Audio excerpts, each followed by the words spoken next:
Hello, hello. Let's turn off the Freebird. This will go on for literally 7 minutes if I allow it to. Sorry, Gator. Sorry, Gator. I know that the intended and I'll talk about all that shit in a second, but I know the intended effect of that to traumatize Gator, but it has traumatized me, and now I will always associate Lynyrd Skynyrd and Freebird, not with GTA San Andreas, the first exposure I had to it, but instead to a methed up British man screaming at his microphone like a fucking lunatic. And so, geez, there's a lot to kind of touch on. Most of it is little tidbits. And then there is the hack, which I'm sure almost everybody's already informed on, because I think it happened like, I want to say like the Sunday after I did my last stream, and it's been like circulated around and talked about all this time. So I am the last person who really gets to offer commentary on it at all. But I suppose now is the time, isn't it? So I will go through the early stuff first, and kind of in the middle, I'll be talking about the hack, and then some Ralph stuff. Mostly, not even really Ralph stuff. It's mostly May stuff. May, the main character of the kill stream at this point in time. So let's take that, put that up, and let's just. I don't think there's any updates. Some people asked about my gardening. The gardening stuff is coming. I've germinated the seeds. I'm now waiting to plant them. All right, so let's start with some good news. There is a group of people on the forum who I'm not guiding or participating in any way. I legitimately do not have the fucking time to involve myself in these little things. These little pods. The forum is too big, and there's so much going on that I really have time to pay attention to anything of importance at this point. But there's a group of people who are very dedicated to identifying animal abusers in the Million Pity thread, and they have had some recent accomplishments, one of which is particularly funny. So I'll give props to whoever these people are. I really don't know. But in this one, this guy, his screen name is Nico Bellic, and he goes out and he says, after some doxes drop on the forum of animal abusers on their Telegram, he said, everybody, Karens, referring to the Kiwi Farms, think they've got a... You know what? That's a weird thing. Who else? Who calls us Karens besides Dick Masterson and the people who literally torture animals for sexual arousal? Those are the only people. Everybody, Karens think they got a one-up on me. Where are our hackers? Why aren't they retaliating? I know damn well we got a hacker in this community. You want to make good money? Contact me. So he's asking for some backup. We need some Wagner units here on the front line of the monkey torture scene to bring down the Karen farms, burn down the barns of the Karen farms, as a retarded man and his sexually confused pet once sang together for the amusement of Dick Masterson.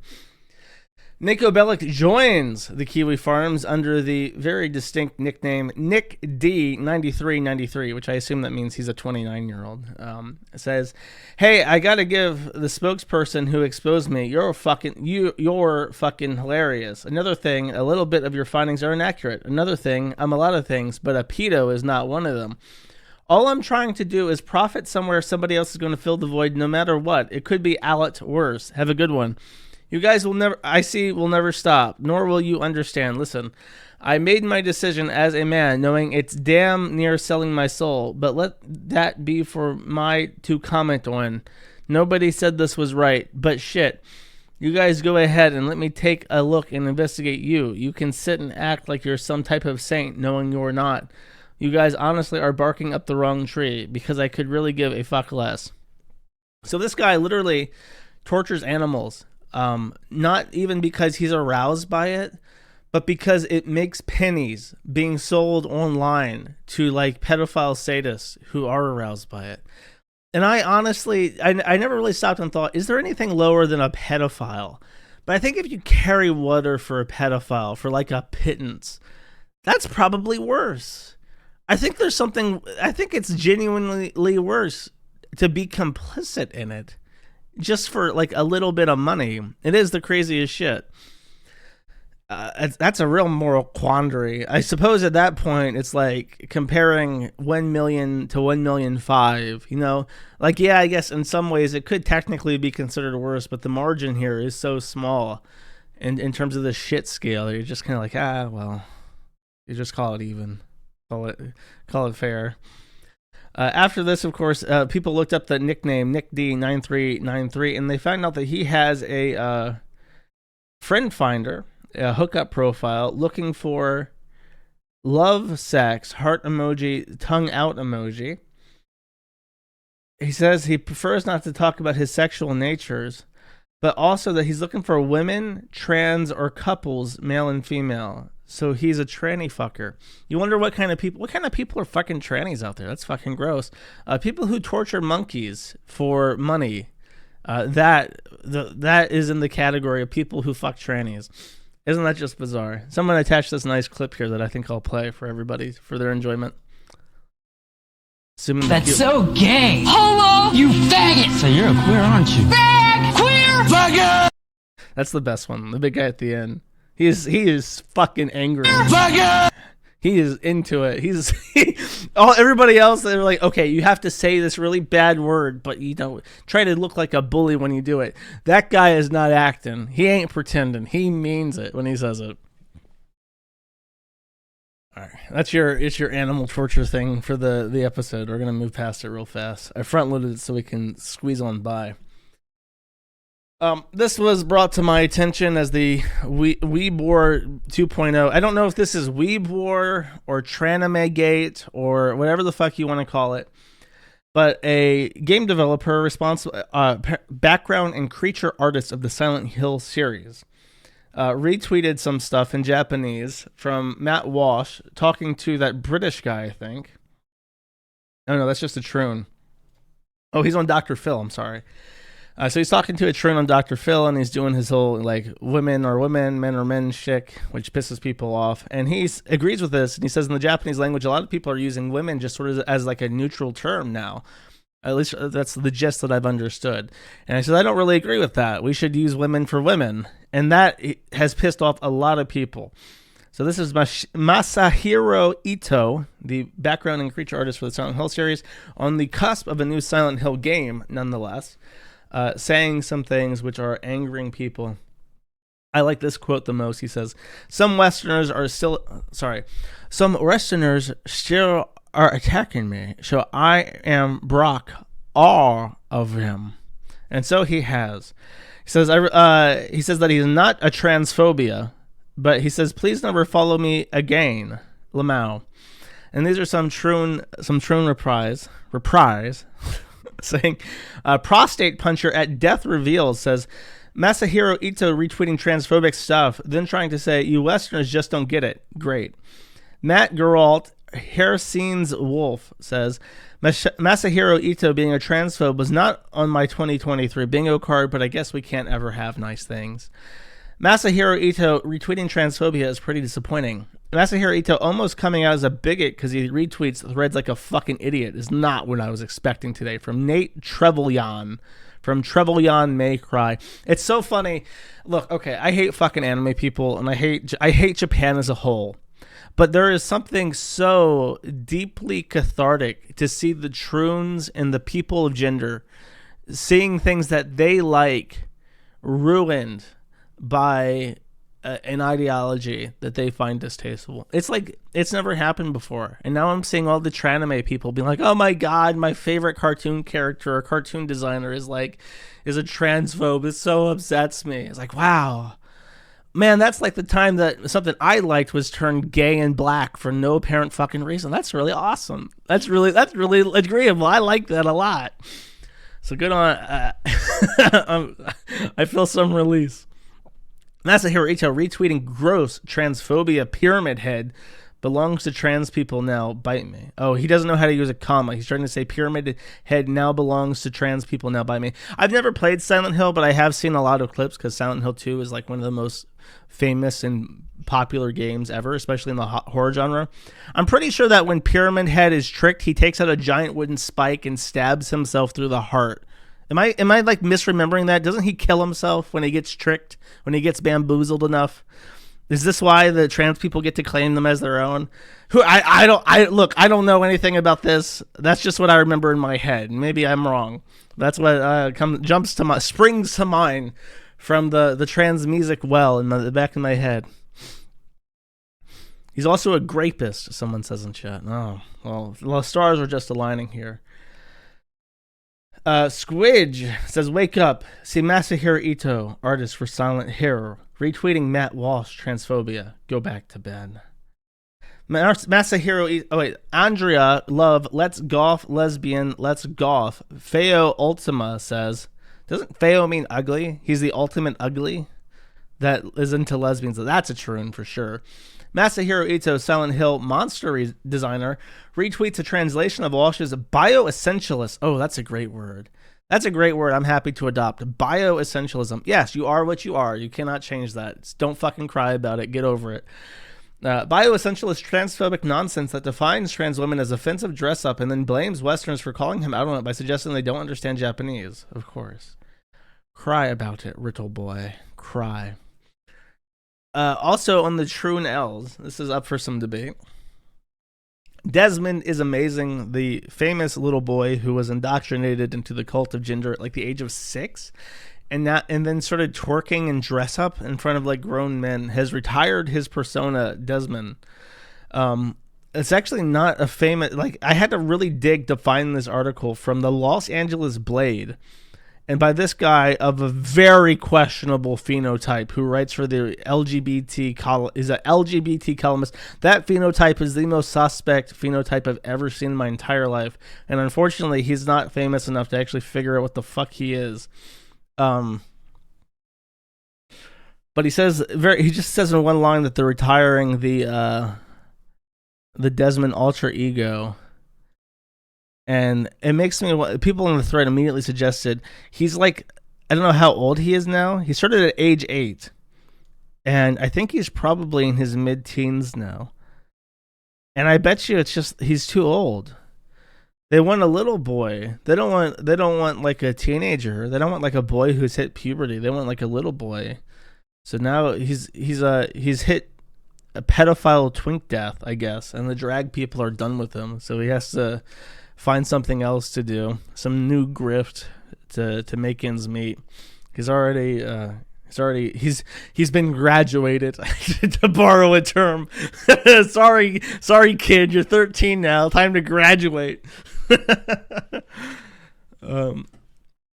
thing is, I really hope that he's just like, yeah, I regret this shit. He's out of here. I want to change my name and disappear, but I don't know. You can't unmolest yourself, kid. It sucks to say.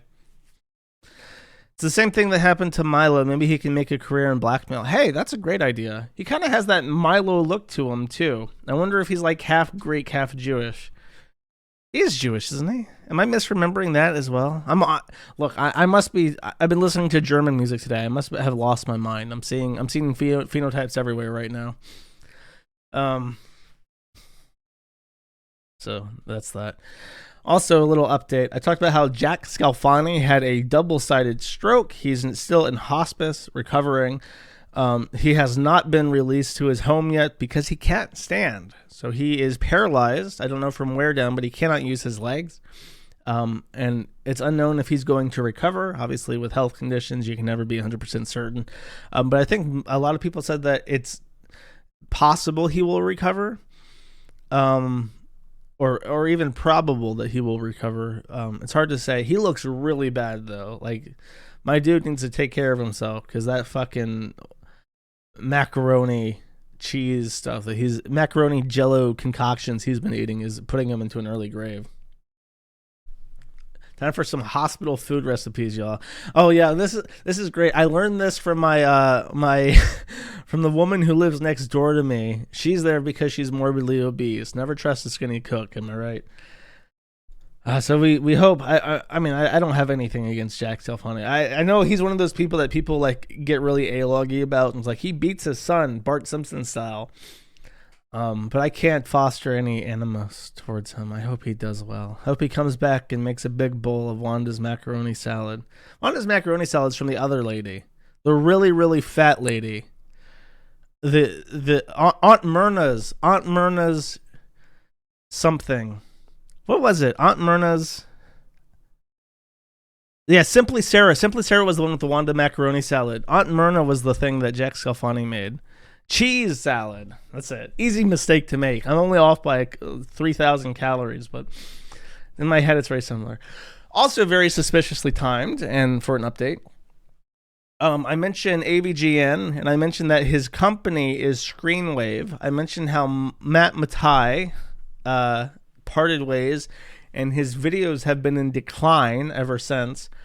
One of the things that Screenwave produced was a podcast, which they retired in January of this year, and they have like a little writer's room that are lovingly referred to by the Cinemassacre truthers as the slobs. And 2 of the 3 slobs have parted ways. And just this week, a guy called Kieran has also retired. Now, the AVGN hate fandom is a very small place, so there's not too much going on here. I tried to find the clip. Unfortunately, I'm getting an error 5,000 on Twitch, so I couldn't archive it. But Kieran announced on like his personal Twitch channel that he's parting ways with Screenwave because he's not making any money. Like he's not even making enough money to pay his rent at all.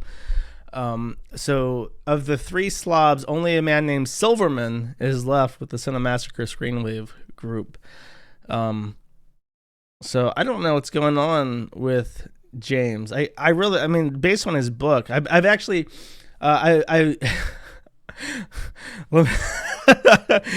hold up. I will, let me just play this so I can. Ooh, do I have it? Do I have this to just play it off the cuff like this? Where the fuck did I put this at? Wait, is this it? No, this is just the actual file. What a pain in the ass. I have bought James Ralph's book and the audiobook. This is Audible. Yet I was out the window when the teacher wasn't looking. I'm listening to it. I'm going through it. It's 4 chapters, but they're in many sub-chapters each. So I'm on the first chapter still, and I'm listening to it. And I'm taking notes. And I'm literally, I have the Kindle desktop edition. I'm listening to it, and when I hear something, I'll go back and I'll make a note in the actual book as to the lines and the time code that I listened it to. So if I come up with something really funny, I might put together like a little something, either for the Gumroad or, just a little something. Because if anything in that book is as funny as the special ed tart out, it's worth. I mean, that alone is worth talking about. But I already did that, so I'm trying to find something else special. I'm mining. I'm in the mines, digging away, trying to find something worth talking about. But I'm now officially paying attention to AVGN stuff. It's just sort of weird to realize that this thing that I've taken for granted as like this unchanging pillar of internet culture, one of the first things that's ever been successful strictly due to internet fame alone, is like rotten and crumbling, and there's all this like cloak and dagger that's going on. I find it fascinating, which is a bad sign. Notice that I start paying attention to it, and the very next week someone quits. I always feel like it's like with quantum physics. You can't ever observe a particle because the act of observing a particle causes that particle to change. So you can only make like rough approximations of what subatomic particles are doing.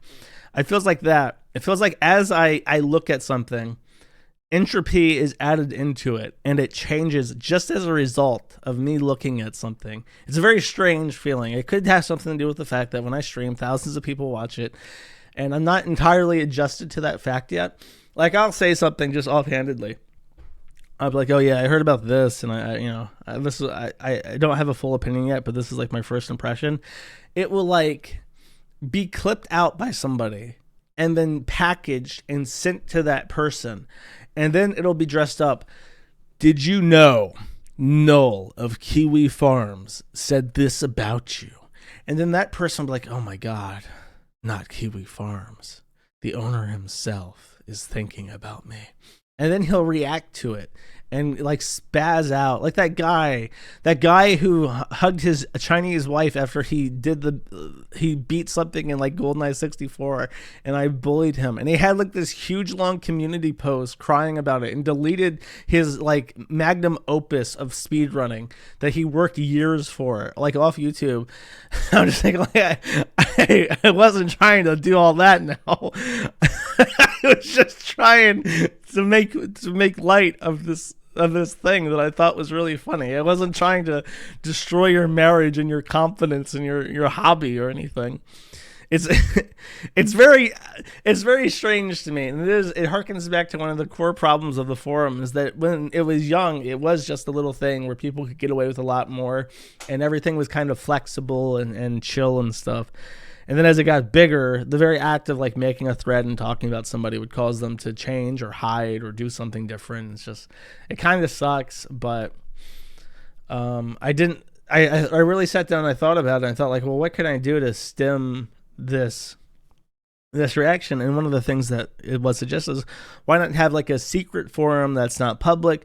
But then the issue is that you empower people to fuck with the forum itself. You have a secret forum where things are good briefly, with trusted people to, look at the threads you don't want to get fucked with. But then somebody gets into that circle and they start deliberately fucking with it because that's what they know that's what you're trying to prevent, and it's just a mess. So the best way to deal with it is just to keep everything out in the public and let things happen as they may. And it's the same with the podcast. It's like, I have a lot more listeners now, so I have to be careful not only of what I say, because I don't want people to take me seriously when I say something that is just a joke, especially when it comes to like politics and stuff, or like personal ideology. But it's also the same with like locales. I have to be careful. I talked about something and then it definitely gets clipped. It definitely gets sent to that person, and that person reacts, and it can be like a mess where it's just like, I'm just trying to have fun. So I'm burdened. I'm burdened by you people. Thank you, though. I love you. One man who refuses to change, however, is King Cobra JFS. He has received a special gift from a special friend, an air duster. What do you think he does with it? Enjoy your gift. Enjoy the duster. You can a sweet high from it. From KC. I'm sure you can, but I'll use it for my computer.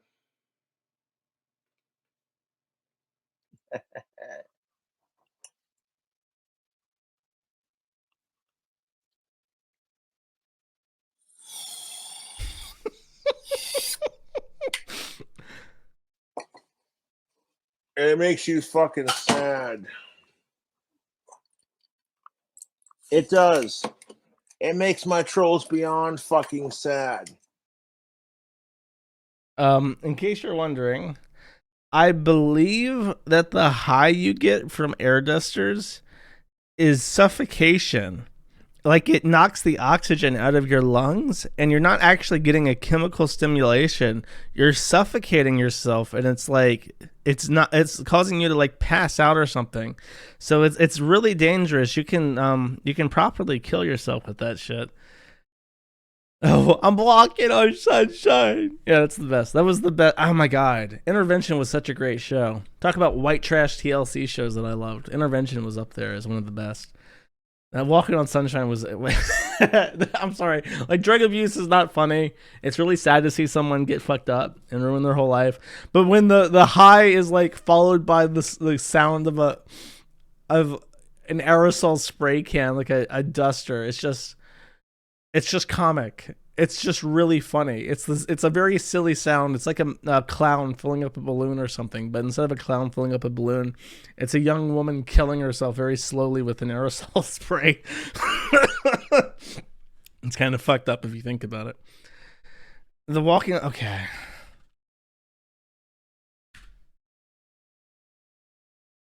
This program contains subject matter and language that may be disturbing to some viewers. Viewer discretion is advised. She just inhales the whole thing in her mouth.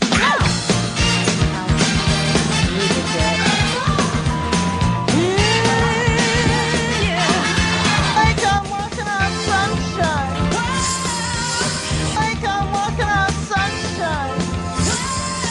pretty good. It's like I'm walking on sunshine. 14 years ago, 2009. Oh, loud. I was 20. I was even younger than 20. I was 17 when this came out. Oh, jeez, dude. Oh, jeez. That'll be Cobes soon. Hopefully not. I'm rooting for my boy Cobes. Okay, Destiny.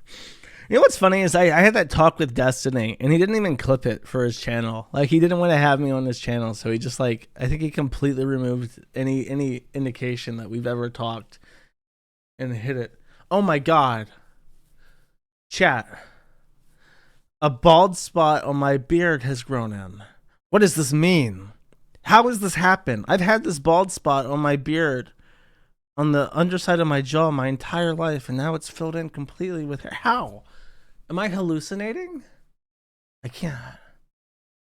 I'm getting old. Oh no. Oh no, I've outed myself as being old. I can't. Oh no. Oh jeez. Okay, so Destiny has Destiny did an OG liberal thing. One of the best things about the commenter, he's a Jewish guy. I think he's on HBO. Bill Maher. I've always liked Bill Maher the most of all the other like liberal talking heads because he's always consistently pointed out that Islam is shit. And in true blue fashion, by the way, Bill Maher gets a lot of shit for that position, but he stands by it.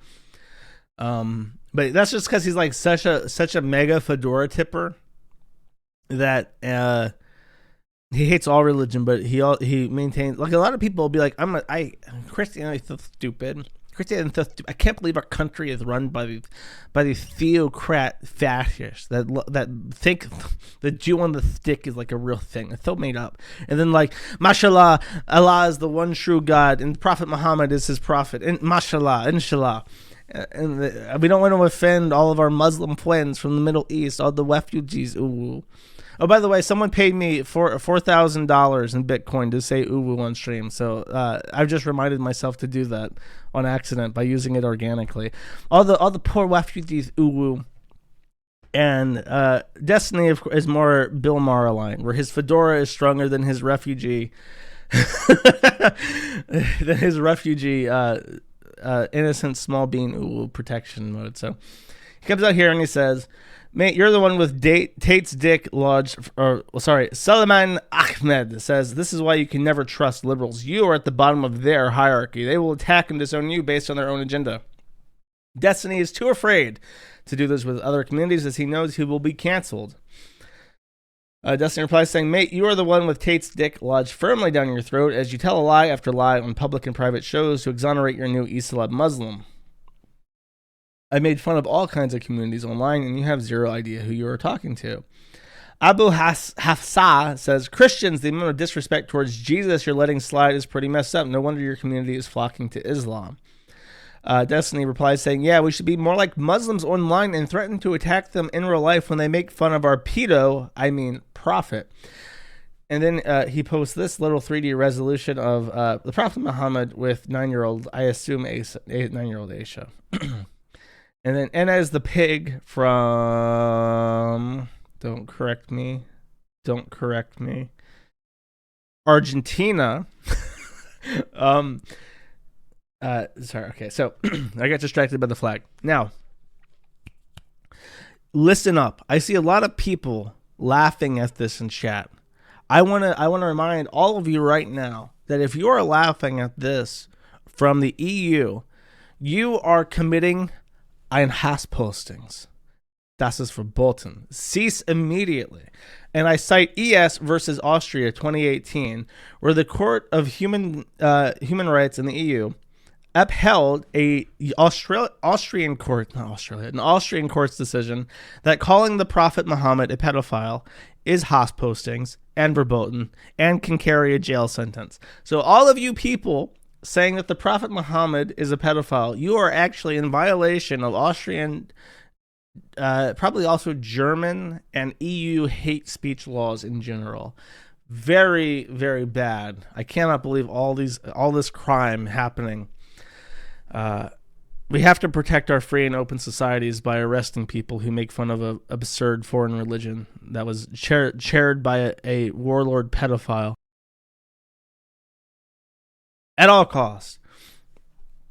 So they don't shoot up any churches. Now, lots of back and forth. He doubles down. Destiny's a contrarian, so he posts more and more shit and gets all these Islams angry at him. Apparently he's getting death threats, getting all Muslim Twitter is woken up like a fucking zombie horde in Left 4 Dead and are sending him all sorts of shit, making fun of him, because why not? That's all fine and dandy. However, at the same time, Destiny went on this, I don't even know if you would call it debate. I haven't watched the original. I just have this clip. I actually don't have the context, so when I play this, keep in mind there's maybe a context which is less horrific. But he's arguing with Brittany Venti, a bunch of bread tuber nobodies, and I think Laura Southern is there, and he makes this wonderful statement, which I will now play for you all. I don't like predators, period. I don't care if you're offending or not offending. Okay, hold on. Who disagrees with Brittany? Who disagrees with Brittany? What, if you just because you molest a child doesn't make you a pedophile? That's not. Yes, it does. Yes, it.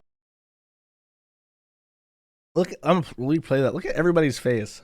Just because you molest a child doesn't make you a pedophile. That's not. Yes, it does. Yes, it. Every single person lights the fuck up in reaction to that. They all, everyone has a different reaction. I'm gonna play this over and over again. Hold up. Molest a child doesn't make you a pedophile. That's not. Yes, it does. Okay, so the guy trying to be the moderator just goes from like chill, relax, cool, thinking about stuff to slamming his hands down in a testosterone-fueled rage, thinking, "What the fuck?" Laura Southern itches her. She's picking. Okay, that's okay. In case you're wondering what she just did there. When you're a personality, you cannot be seen picking your nose. This is something that nobody taught Nick Fuentes, which is why he's picked his nose on camera several times. She's actually picking her nose there, but because she doesn't want to actually put her finger in her nose. But then she realizes what's being said. She sniffs because she's picking her nose, and then is like, "Wait a second, what the fuck?" And she goes eyes wide.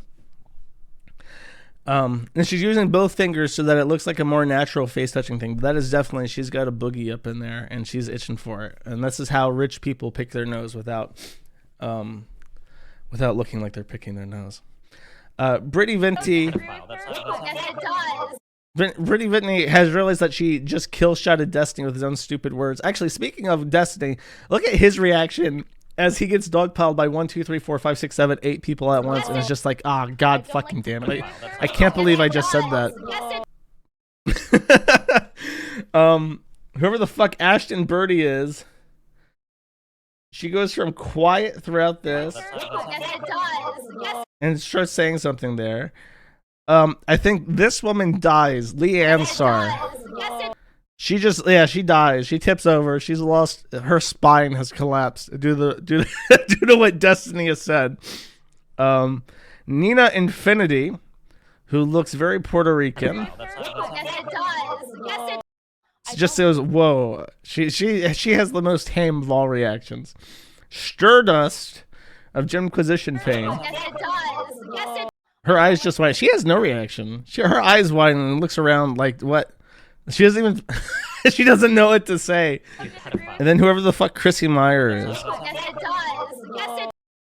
She also has. Is she awake? She doesn't react at all. It's like she's reading something.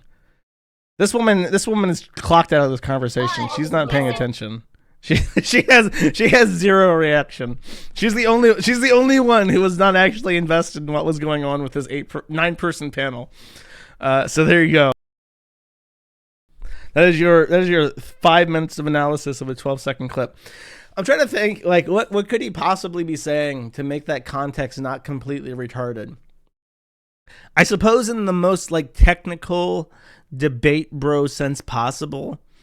Like there are, like the monkey guy, there are people who are in like the child pornography industry who are just in it for the money.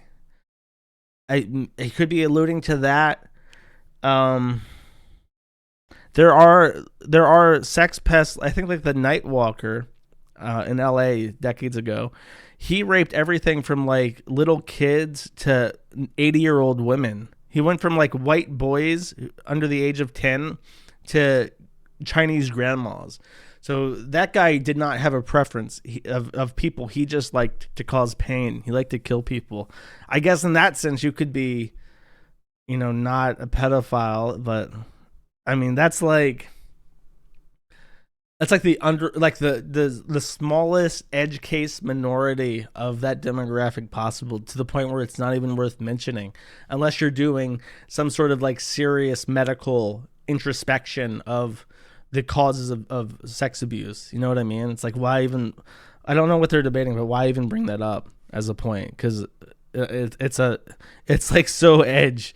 It's like such a specific thing that it's like, it's not relevant to any kind of actual casual conversation.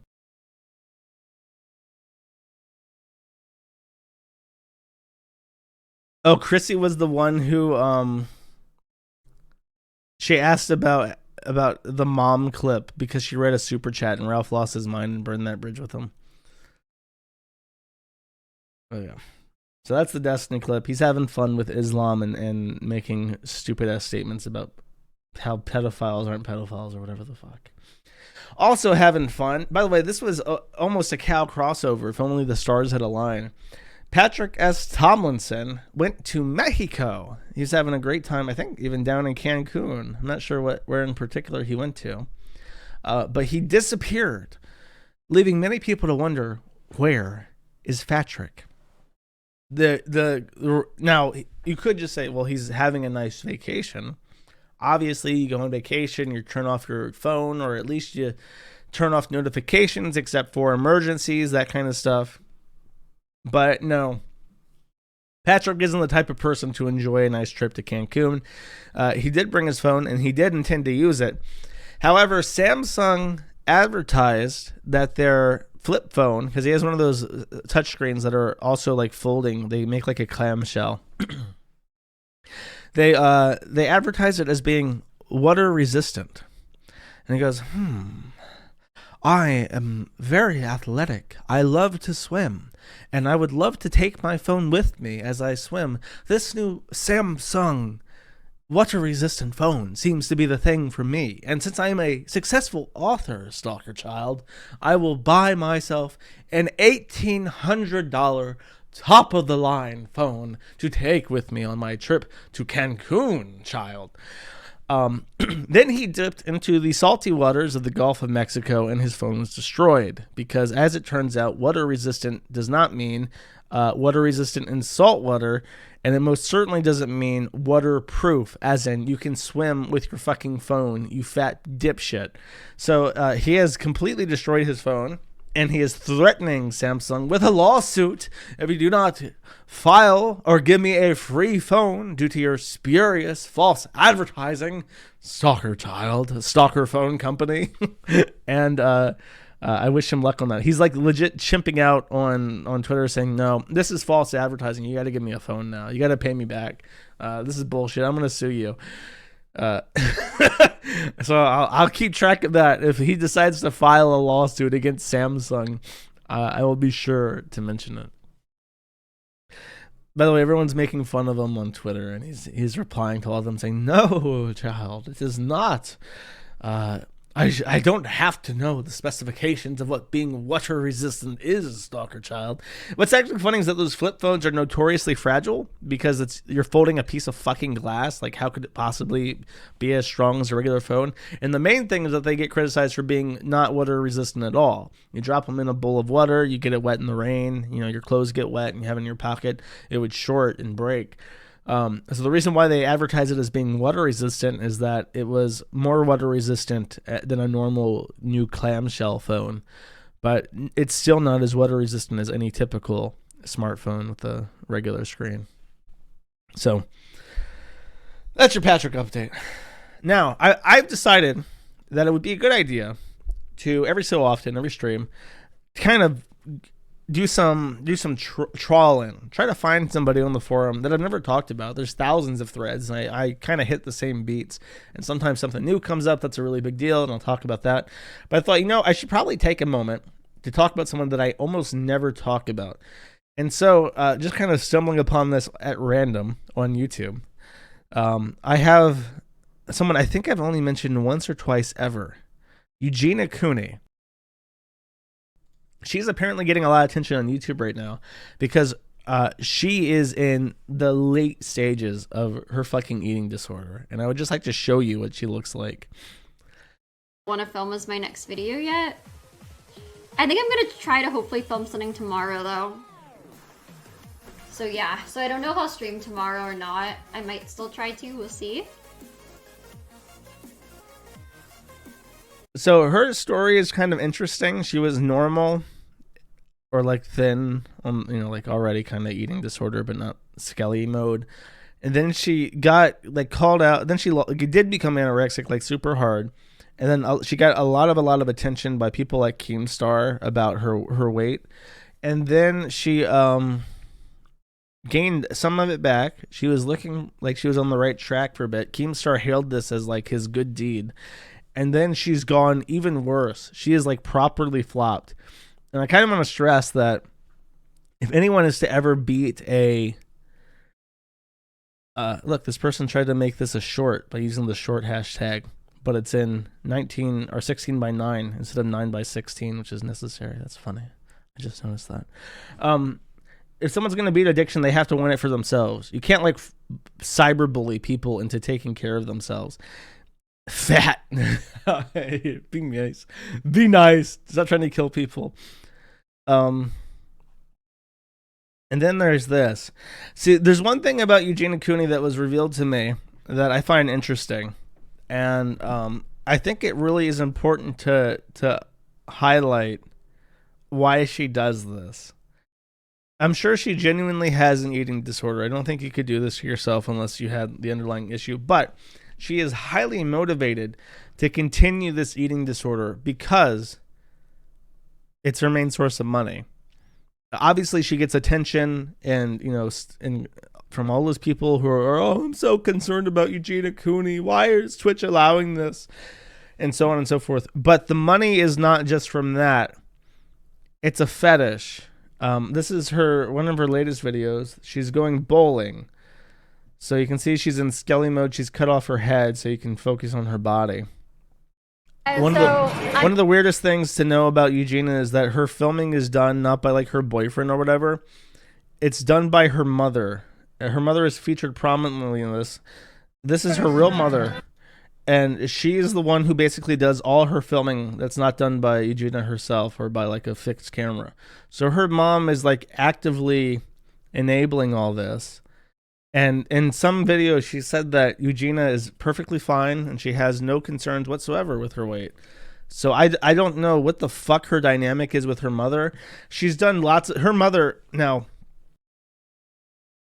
with that in mind, it's worth pointing out that her mother has like, there are shots of her that people have pointed out where she's walking upstairs. Her mother is behind her filming her, and her mother films upskirt shots of like her panties and like her skeleton thighs and buttocks from the lower position. And it's like, does she not know what she's doing? Is this intentional? Is she in on this? But it is a fetish, and I'll show you why. So we'll see her bowl just a little bit. She's got her ball. She probably has a 6-pound ball. I think that's the lightest that they give out for kids. She doesn't have bumpers up. That's important. Somebody goes to a bowling alley for the first time. What are you going to tell them? Make sure the bumpers are up so that you can practice and you won't be totally, disheartened by hitting gutter balls every time and scoring literally 0. Put the gutters up. But she doesn't do that. She decides to bowl without the gutters so that she'll look as pathetic as possible. She rolls the ball out by just dropping it, and it goes straight into the gutter.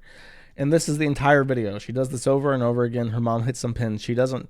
And then she goes, oh, I'm so bad at this. I just can't throw the ball.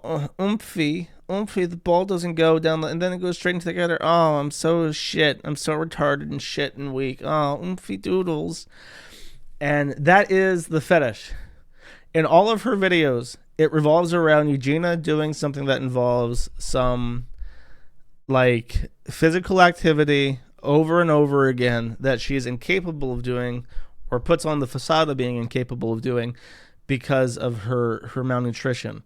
So one of them, she pushed a box. She was pushing around the box for some reason. She moved it to one side, then she's like, oh, I'm so tired from that heavy box. And then she pushed it again to a different side of the room. It's like, oh, man, I'm so tired. And she did this like 3 or 4 fucking times. And it's just like, this is a fetish. This is a Holocaust fetish.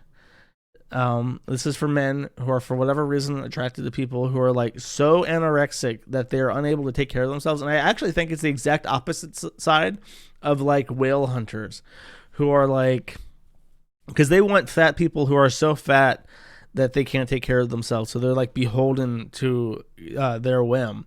This is like the opposite of that, where it's like you have someone who's thin but so fucked up that they can't do basic things or take care of themselves.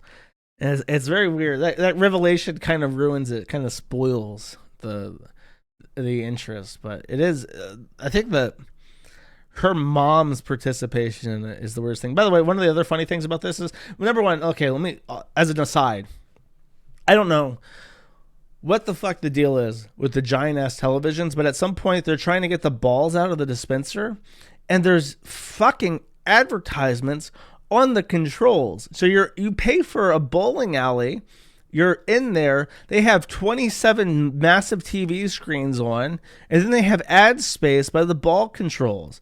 Fuck you. Oh my God, I can't move back to the US because I know they put advertisements on fucking gas pumps now. I would take a hammer and smash that shit every fucking time I saw one. You're gonna put ad space in front of me while I'm bowling, motherfucker? I'm trying to get away from the advertisements. I'm not on the internet again. And you're putting this shit in front of me. And then there's the gas pumps. You can't even fill up your fucking gas tank with an ad. Smash that shit. Spray paint over it. Roundhouse kick it into the fucking concrete. For real. For real. In Minecraft, as we'll see. This was a tribute that someone asked that I play. Swing low, sweet chariot, coming for to carry me home.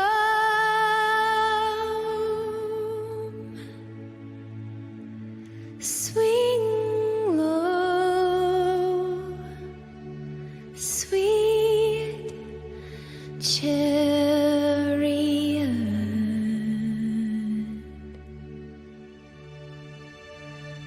coming for to carry me home.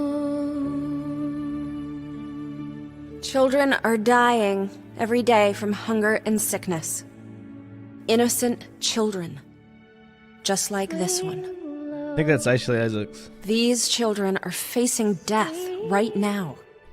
But with your support and just 50 cents a day, we can save them.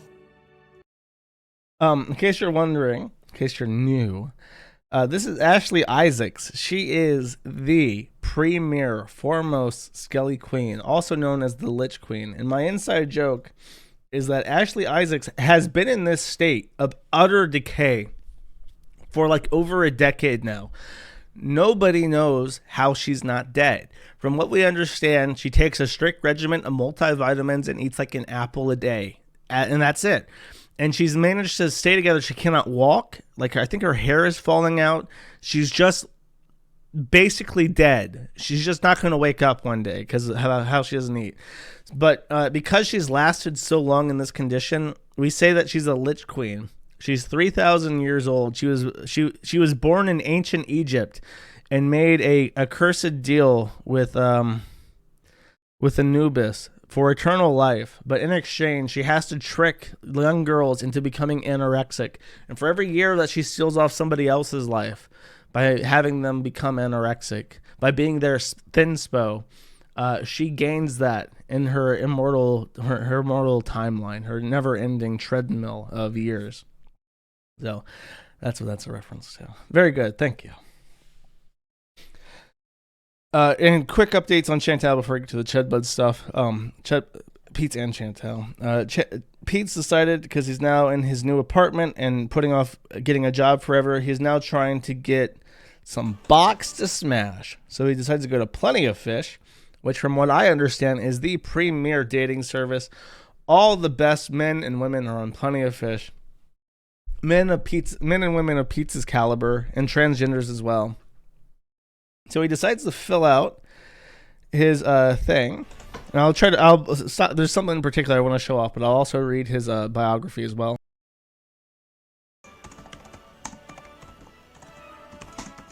His headline is, "Let's watch Ghibli movies and snuggle."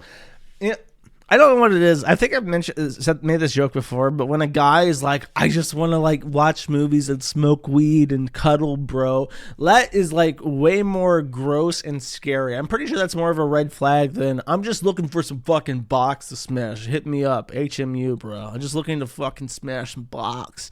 Like, that is honest. This is dishonest. When he says, "Let's watch Ghibli movies and snuggle," he's saying, "Let's fucking smash some box, bro." But he's like insecure about saying that, so he has to dress it up. "Let's fucking like watch some Ghibli movies and snuggle, bro." Like, that's not what you're after. That's not the end goal here. That is a facade. That is a ruse, and I know you're lying to me, and that makes it scary.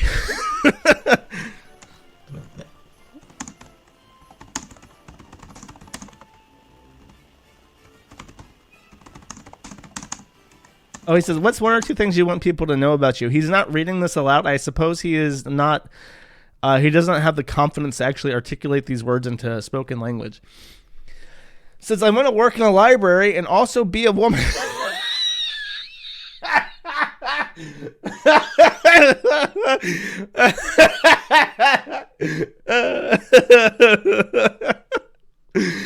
"I'm planning on transitioning to be a woman." Wow, bro, just say, "Don't even fucking bother. I'm a real mess."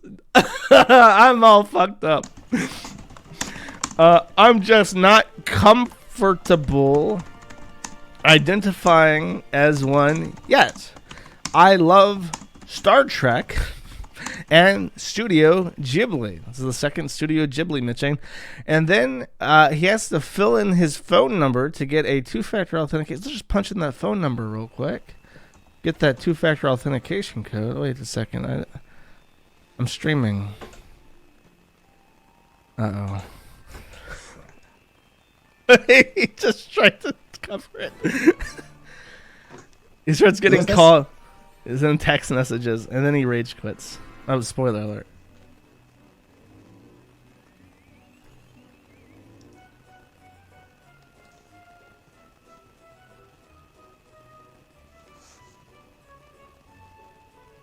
Just sitting there like, fucking goddamn it. Sorry to that one guy from Serbia or Croatia or wherever the fuck you're from.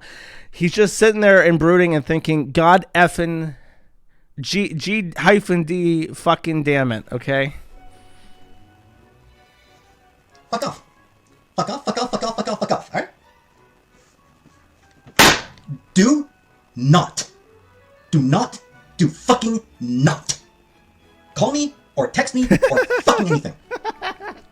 You leave me the fuck alone on my phone, alright? Don't you fucking dare. Don't you fucking dare. You fucking piece of shit assholes. Get the fuck away from me. You know why he's really angry? Wow, what a thumbnail too. Like, that's how you're portraying yourself to the world. Can you like stand up? Can you wear something that's not like a dirty, gross t-shirt? Can you like take a picture of yourself outside doing something? He's like, nah, this works.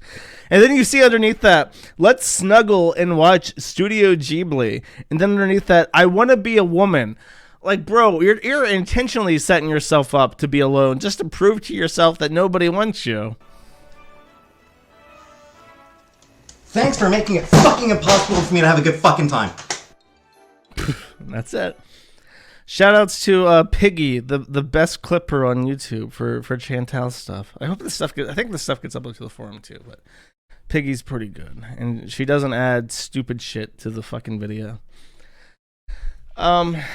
Okay, so that's Pete's. He's enjoying his independence, the best that he can, in spite of all the troublesome, quarrelsome trolls out there messing with him.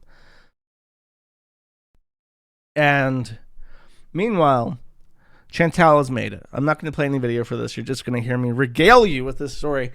Chantal has gone out. She is now in Kuwait, and she recounted her travel to Kuwait. Now, people had been suspicious that Chantal has been lying about not buying 2 seats. She insists that she does not buy 2 plane seat tickets because she doesn't need them, she says. And every time she's flown, coincidentally, the seat next to her has been empty, leading people to speculate that she's simply embarrassed to say that she's buying 2 plane seat tickets because she is so fucking fat.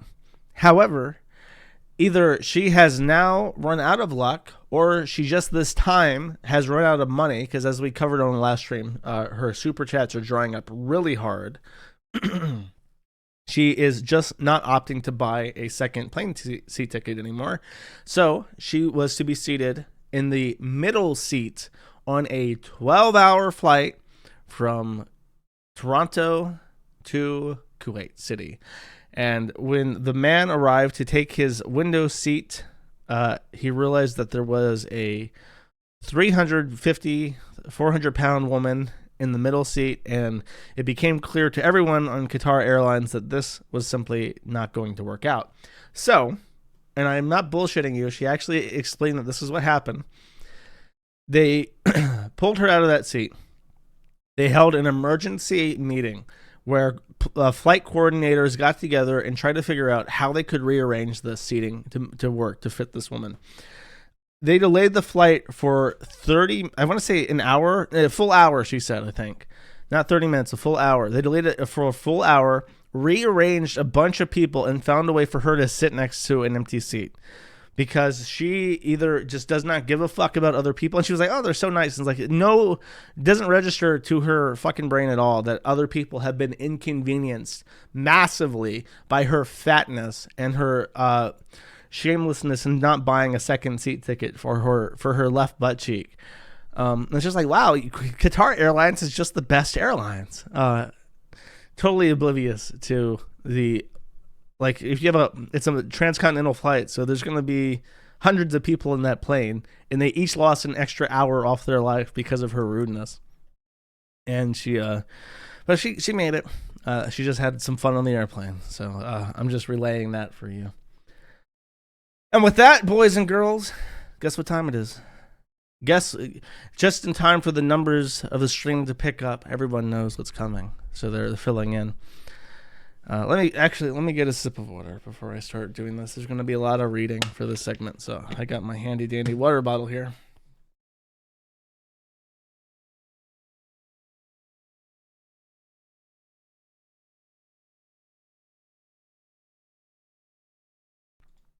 I have something in my throat. If I mute myself, it's because I'm coughing really loudly. You don't want to hear that. So, on Monday, I said Sunday, I was close, it's Monday. Claire from chudbuds.lol, a Fediverse instance that was adjacent to the drama community. The Chudbuds thing is a meme from Medicare. Last year, he called the year 2022 Year of the Chud. All of his streams were Chud themes, and it inspired Claire to make a Fediverse instance, which, if you don't know, somehow is like Twitter, but it's like email and Twitter met each other. You can run your own Twitter server that interacts with other servers. She sets up one called chudbuds.lol, and lots of people join. Several thousand people, actually. Jim himself joins to participate in the good old times on Chudbuds, especially because Post has a kind of a bad reputation with a lot of people because Graph's official stance is that Lolicon is fine, and he is very slow to defederate with like Lolicon instances. He only recently defederated one of the largest Lolicon only instances based out of Japan, and only because the moderators were so slow at dealing with child pornography that he couldn't justify the hazard anymore. So he's like, we have to defederate you. Not that anyone warned him, of course, that these instances would have child pornography on them because they're attracting pedophiles, but that's another issue. So a lot of people moved over to Chudbuds just to dodge that bullet. I almost did, but I didn't want to call it. I'll talk about the graph stuff in a bit. Don't let me forget that I said that. But it got hacked, and it didn't just get hacked. It got super mega hacked. What does that mean? Claire, for the many people who use Chudbuds, spun up a Minecraft server. How joyous. Fun and frolicking with friends in Minecraft. And a unknown person reached out and suggested, hey, Claire, why don't you try these mods? Try these mods from this official website that has good download links that are reviewed by moderators on the community. And here's a special super cool mod for Fediverse friends just for you and for this awesome instance, which was a Mediafire link that nobody had evaluated. Confident in Microsoft's ability to sandbox Java, she ran a Minecraft mod from an unknown distributor, which from my understanding had one payload. It connected to the temporary storage areas where Chrome forks like Brave, I think multiple browsers store the password vault on your computer. And it downloaded all the passwords for all of her websites, or for all websites she personally uses. Not just her instance, but basically all of her personal passwords. So they got access to her emails. They found photos of her husband's very gnarly looking penis, which had some sort of injury. I'm not entirely sure what was happening, but he was literally using super glue to heal a wound on his penis skin. And include her nudes, which, contrary to what other people have been saying, were not sent to Jim. They were sent to, I think, to her husband. But those got leaked out. Her tax returns were in there, so her social security number and the social security number of her husband, as well as the amount of money that her instance made, which was $12,000. That also leaked out. And a lot of her emails leaked out. And the instance itself was hacked, which means that the perpetrator could download the database. They apparently did not do that. They just gained access to one of the administrative instances, which made downloading the contents of the server more difficult. But they targeted specific people. Now, as I mentioned, the Fediverse is kind of like Twitter. So while it only holds user accounts for the specific instance, it contains a lot of data from outside instances as well. So if anyone had sent quote unquote private messages to somebody on the Fediverse, it would end up downloaded to the recipient's Fediverse as well. And when I say private quote unquote, I mean there is no end-to-end encryption. And I should clarify that the Kiwi Farms also does not encrypt private messages. There's no technology for that. Wins in 4.0. My counterbalance to this is that private messages on the Kiwi Farms self-destruct after 3 months of inactivity, but you should generally never consider private messages to be private, though I never read them. People say that I do, but unless I have a really fucking good reason to pull up DMs, that's not happening. But you should generally never, because it's not encrypted, you should always assume that somebody's reading your messages, right? And that's the case with Chudbuds. That's the case with every Fediverse instance, that if you send private messages, they're not actually private. They're stored in plain text on a database somewhere. So you should treat them like you would treat a Discord message, something which is stored in plain text and which somebody could gain access to. And in this instance, they got access to a lot of different accounts. But there are two of note, just two, really, of interest that I'll talk about. But this is the impact statement from Claire, going over how not only the DMs, but the email addresses as well. And many people had opted to use work, personal, and educational emails that dox a lot of people who put their address into the system. And now was a great time for me to actually shill a post of mine that I had made, which I forgot to do, but I'll go ahead and show this now. If you go to the forum right now, at the top, Chudbuds was hacked and some people have egg on their face. Are you practicing proper cyber hygiene? Interrobang. Click this and read through it. I might make this a post on my Substack. There are some very simple things that you can do and easily implement on your day-to-day life to protect yourself from hacks like this, which happen all the time. Chudbuds is of particular interest to us because it's drama adjacent. But websites get hacked all the fucking time, and there are very, very easy things that you can do to make your life a lot safer and not have your social security number and credit card floating out. I don't need to shill any particular service. There's a lot of competitors out there. Just look into it. Go read this now if you haven't read this. Not right now. Wait until after the super chat segment and then read this. But then read that today if you don't know what's going on. So that aside, Claire Bear shuts down the service, says it's game over. She's not going to come back. She had been streaming. She was propping up her own little stream about drama stuff, very similar to mine. But it's a woman, and she had focuses on different people. I know I don't go hard enough on Rekieta. A lot of people wish I would just denounce him as a sex pest, swinger cuckold that he is. BBC lover, Nick Rekieta. But Claire Bear was all about that shit. She would routinely talk about Nick Rekieta. And so Nick Rekieta actually was one of the first people to post or to react to it, and his reaction is kind of sleazy. So I'm gonna give him the honor of being the first one played in this segment. There's a person who spent a lot of time shitting on this locals chat. There's a person who spent a lot of time shitting on this locals chat and about how awful it was that people were posting pictures of themselves and thirstiness and all this shit. And then something that looked illegal happened, which is that person or their spouse's website got hacked. And in it appears there were nudes posted on that website by the person who is criticizing people for posting non-nude pictures in this chat. So, and there was a really loud person in this chat screaming about how said subject of current drama was the example to look to because she was very smart and she would never do anything like that. And it turns out, of course, that happens to be not true. So, and I have not seen this, but I have heard that there was a statement made by the person who is the subject of the hack and the leaked nudes, which, by the way, I do not approve of leaking nudes. It's horrible. Horrible to do. But the person who is the subject of that said something along the lines of, I just was not aware of how evil or mean or whatever the internet could be. Really? Really? You weren't aware? You literally cover it.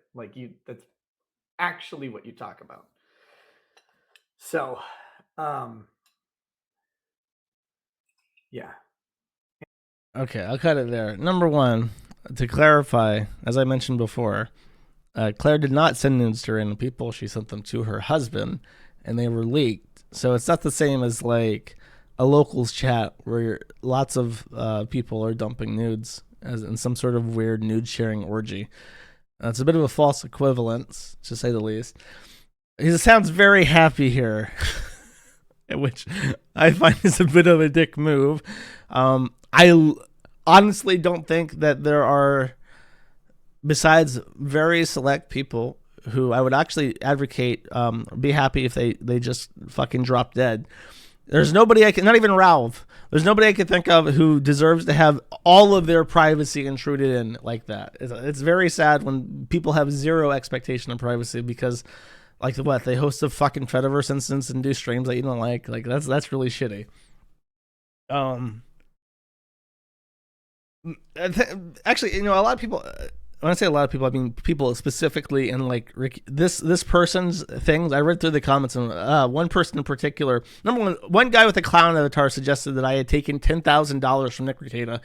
If that's the case, I want to know where the fuck it's at. Number two, they said that I go too soft on Rekieta. The reason why I do not go full retard on Nick Rekieta is that I don't find it funny. There's a lot that I don't talk about that I just don't find funny. And it's like when I think Rekieta's fucking up, I think, oh, that sucks. That's not like, haha.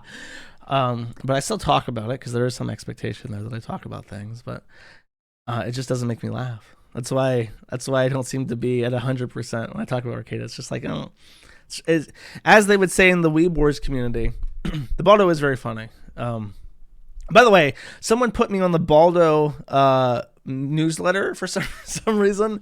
They're breaking news. The Vibraldo is finally out. And let me read this email because it made me laugh out loud when I read it. Pull up my email here. Where's my Vibraldo? Vibraldo. Where is this? Yeah, the vibrating Baldo. Okay, here we go.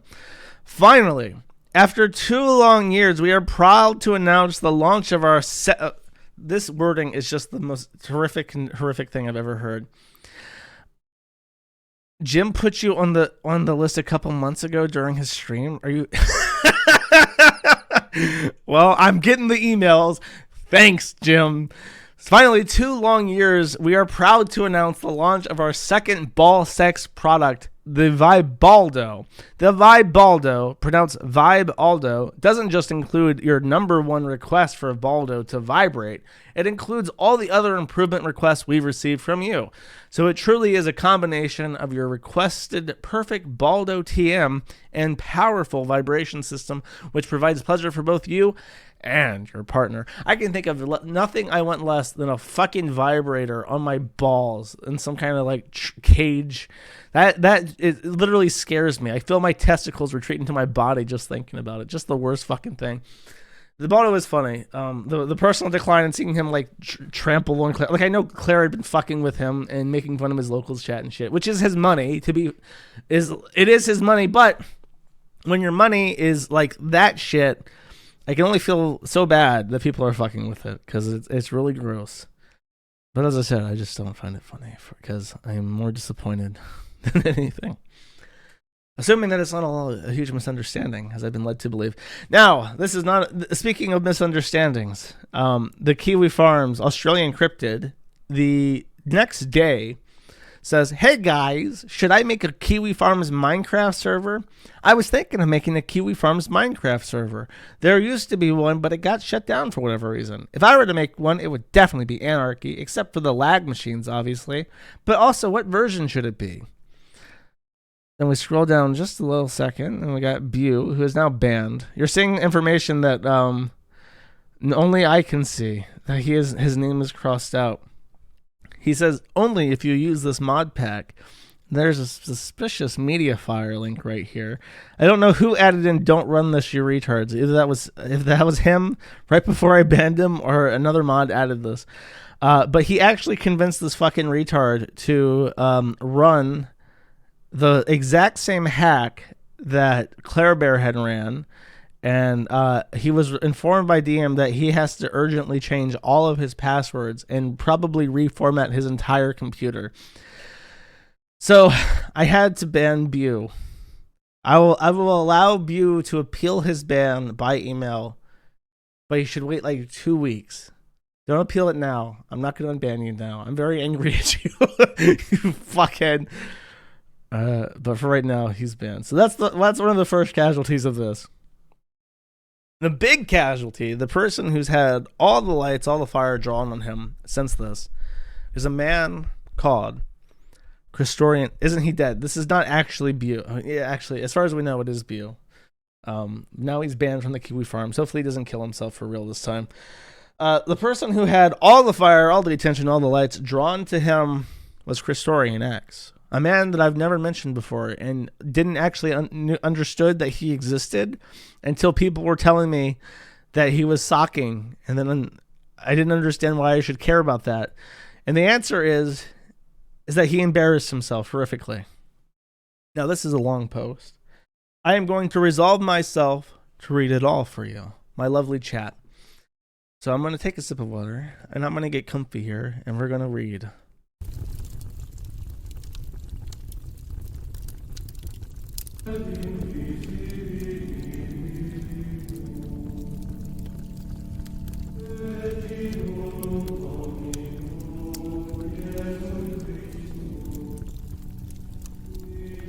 Nice and comfy chat.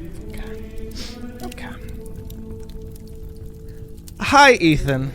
Sorry, let me read the title correctly. From Christorian X, an open letter to Ethan Ralph. I know you're reading this, Ralph. Hey, Ethan Ralph. It's me, Christorian X. Before I get into the meat of it, I am going to set the mask down for a few minutes and set aside any grinning and winking. I laugh at you, Ralph, and I really like doing it. You're a legitimate source of entertainment for me. Most of this comes from your refusal to ever accept any reality that disagrees with the image you're desperate to portray to the rest of the world. Like I tell people, ask me why I follow your story. This is expertly written, by the way. It's because, narratively speaking, you embody the literal definition of a theatrical comedy. You actively reject every naturally occurring good thing the world presents in exchange for the most base, id-driven, and usually degenerate choice possible. Shakespeare would be in awe of your story. You are unmatched as a protagonist in this regard. If I were to bring this into modern times, it's like you're on a permanent casting call for Jerry Springer and Maury Povich, without being aware their shows exist. This isn't kayfabe, it's not a put-on, it's a perfect collision of main character syndrome, the Streisand effect, and the Napoleon complex. You're a bad guy wrestler come to life. Done right. It can be amazing, like Andy Kaufman. Unfortunately, you actually believe the character you're playing is the real you. It is because of a steady decline in your ability to exist and manage relationships in the outside world. Did the death of your parents send a shock to your system, forcing to the surface a giant host of unresolved issues you will never be able to deal with in regard to them before they died? Have the drugs, alcohol, and sleep apnea taken their mental toll on you? Could it be all of the combined and more? Most likely. You're probably asking yourself why I'm writing all this. You're fucking right. You're probably oscillating between anger, self-aggrandizement, and a host of other reactionary emotions. I'll cut to the chase. Up until a few moments ago, this was fun. It's only gotten more fun for me. But it's been getting fucking terrible for you. I know, you're going... I've never read this before. I'm going off the cuff. I know. You're going to say you have a great life and I'm jealous. Buddy, it's getting bad. It's getting to the point people are going to get hurt, and things are going to happen that can't be undone. You may wonder why I give a shit at all. My response is based in selfishness, both yours and mine. In the vein of selfishness, I'm motivated to want my favorite show to stay on the air and not jump the shark. I want to see all the story arcs come to their natural and best conclusions throughout a long and well-developed story. I want to laugh at you for years to come. I want to watch you in a few years miserably at school musicals, annoying the other parents around you. I want to see you get bullied on the lowercase I internet into actually marrying May when she inevitably hits her breaking point and threatens to leave and hit you with a second child support. I want to see you try and hold more ridiculous in real life events, losing your temper on Dick Masterson, staging a coup on America First, doing the smug wegger dancing, and all those great Sweeks episodes. Regarding your self-interest, I would hope it's pretty clear. You have a fiance, 2 children, and a streaming career that is hanging by a very, very thin thread due to an ever-increasing number of platforms. If Cozy/America First implodes, which is becoming more and more possible by the day, your opportunity to maintain your lifestyle doing what you do now is very much at risk. Beyond that, look at what is happening now. You have a family in your home as it's continuously swatted. Then there's a random URL in the dead center of this. I don't know how we accomplished that. You've been the target of 2 bomb threats, one of which is the literal Supreme Court stairs, assaulted multiple times, etc. It's to the point that literally everywhere you go, you're afraid and paranoid. Ralph, you're generating this. You keep threatening people, you keep trying to destroy others for an own, In short, you keep attracting and demanding negative attention. You keep upping the stakes, hoping that if you just escalate a little farther, you'll win, because no one else is willing to go as low as you, in your words. Ralph, there will always be someone willing to go lower. All this brings us to today. And this is a quote of Ethan Ralph saying, "Everything's fair game." We've finally gotten here. DEF CON 1. You're kicking open the door and literally asking for this world to come pouring in any dark, terrible manner it can. Not just at you, but your family, your work, your quote-unquote friends. Nick is already having a bad time. I truly don't think you understand the scope of what you're saying. Again, I say this partially out of selfishness, as I don't want this great story to end in some nightmare scenario. No matter how shitty you may be, painting targets for nuclear war on yourself and family so you can justify doing that to others is not the way to go. I suppose I'm writing this so that it can never be said that someone didn't directly circle, underline, and highlight this as the moment you and everyone else will look back to say, this is what led to this horrible event. I stand firmly against swatting, violence, and most illegal acts in general. No one, even you, should have to spend every day of your life scared and afraid of what may happen next. That's not living, and it's an easy way to ruin my good time as well. Perhaps I have a darker and more malicious imagination than most. Maybe I'm just a bit more creative. So far, though, everything that's happened in this little war between you and the rest of the world is penny auntie shit in the grand scheme of things. You know what this is, Ralph? Whatever you do, don't click here. Let me see what this says.